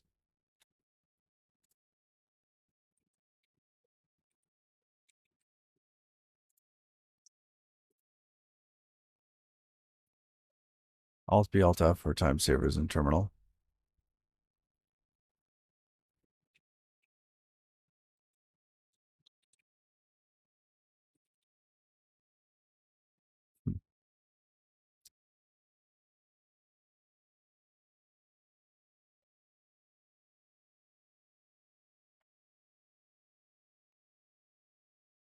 Nice.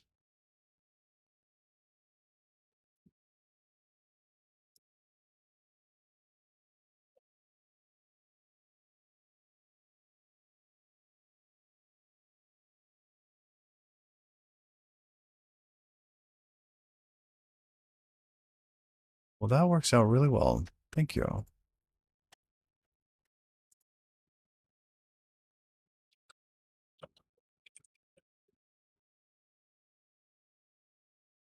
That's cool. That won't. That should. Huh.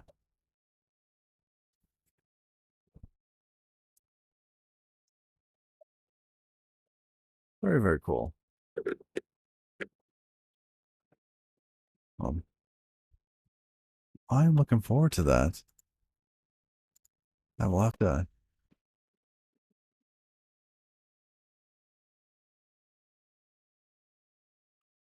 have some fun with that. I'm looking forward to that.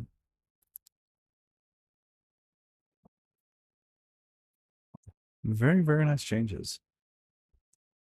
Um, actually, I want to get more keywords and let's see. Chat 2. Or to run. I'll what? Release.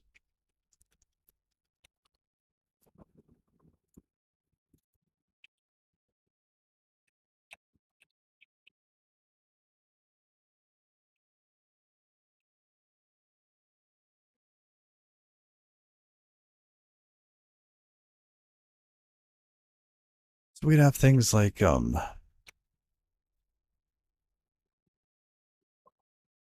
this is really cool. So let's say we wanted another one. Let's just make one up. Um,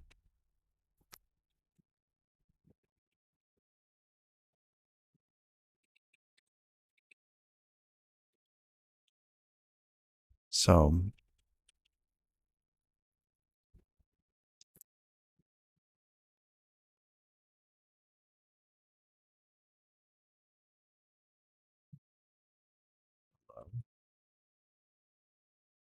balls. We'll do nothing to it. What are the effects? So like we could reverse that, right? And an alarm. Absolutely. Let's do muted. Do we have like flashing?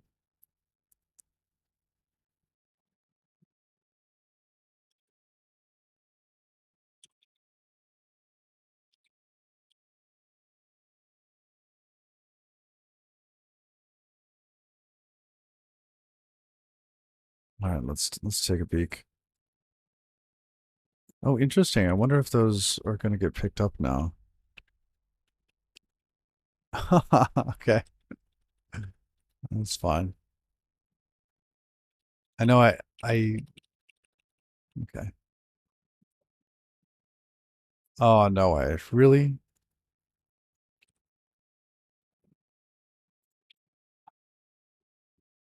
Oh, it's all right.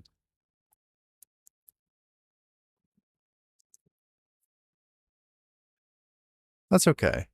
I usually have two going at the same time. So I can, it's a habit. Has to be a string if I combine them. So bold and blank. All right.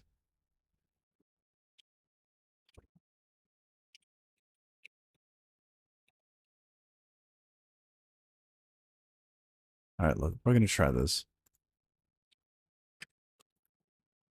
Oh, syntax highlighting error. Okay.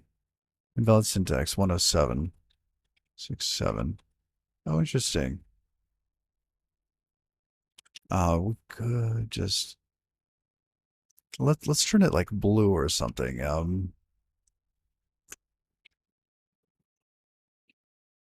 These are our theme colors. Let's give it a nice blue. Go warm, warm hello. This one here. There we go.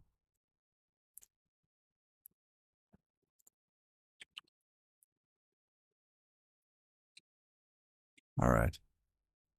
Oh, this is fun. Hello. Oh, look at that.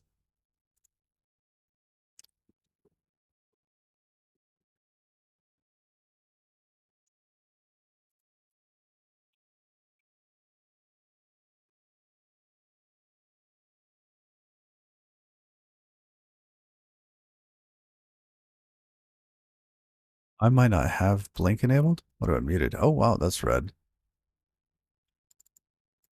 I wonder if my terminal just doesn't support blink.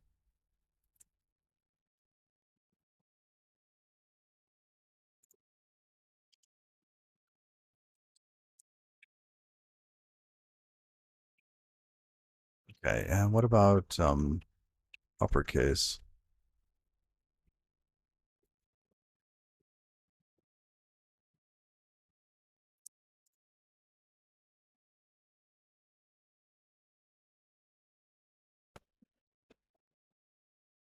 Simple underline. Oh, that's neat.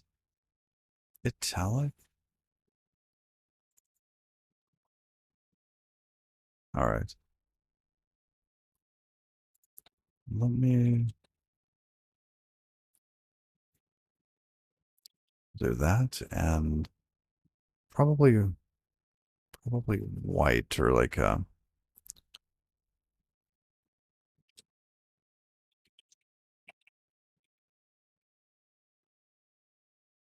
I don't know, that on that. That's a really hard red to see.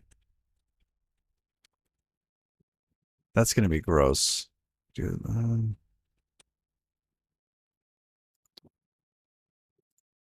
am I done with breakfast? I am not done with breakfast.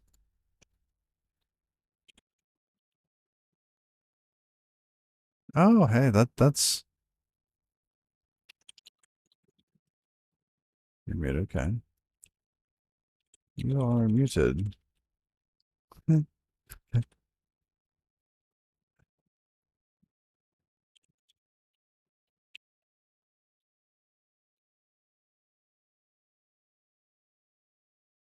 There we go. Trimming to the keywords. Nice. Okay. Oh, um,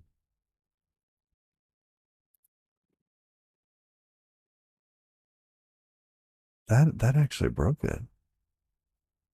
I Here, do that one again.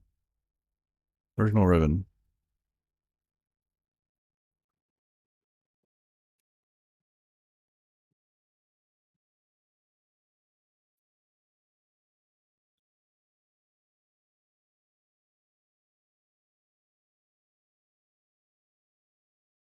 Should I enable logging on that museum?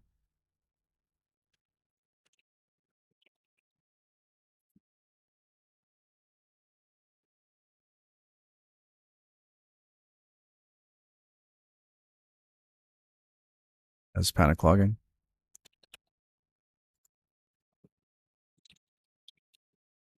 Oh, look at that. Man, what you just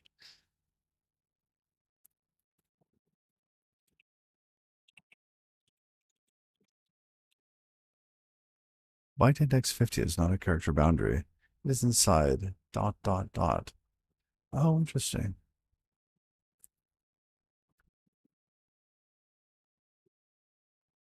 Oh, because the hello. Because we have a multi-byte, right? With the dot dot dot. Let me see.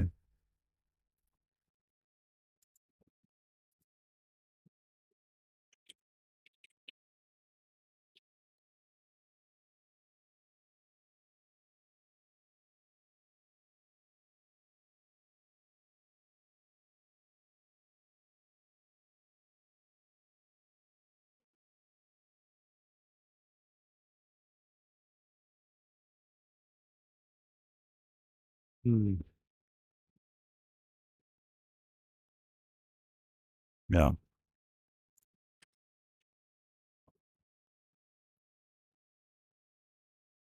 All right, Parzival. Well, thanks for popping in.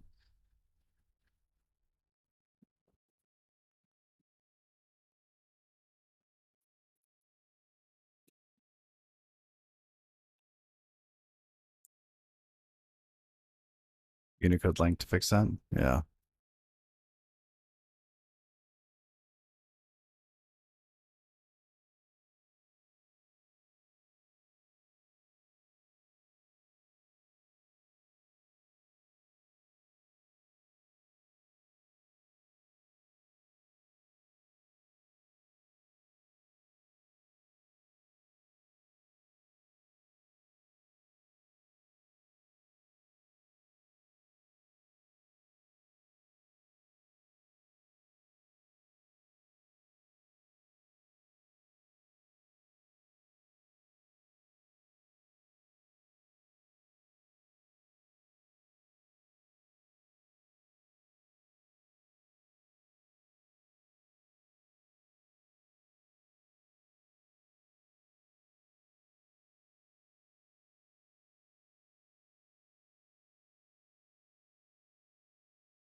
Well, thank you.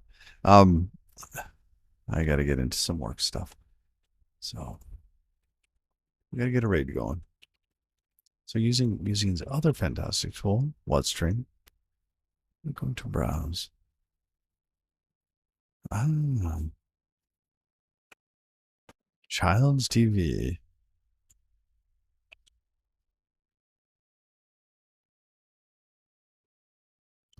Different kind of highlight.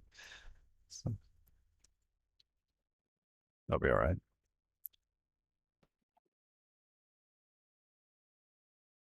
We're going to raid this one. Let's see. I'm going to join you. Oh my goodness. Oh, it's been a week. Got a lot of stuff done. We got I think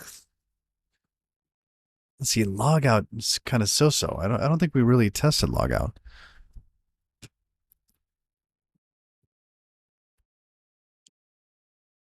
I mean, I don't think we finished it. We tested it a little bit and we found that cookies weren't being deleted because okay, I should make a note real quick before that raid finishes.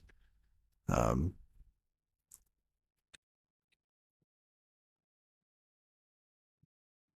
um fix me.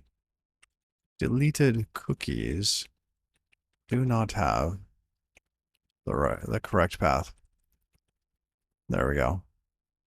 So dev has trimming of keywords. I should fix the Unicode width counting problem.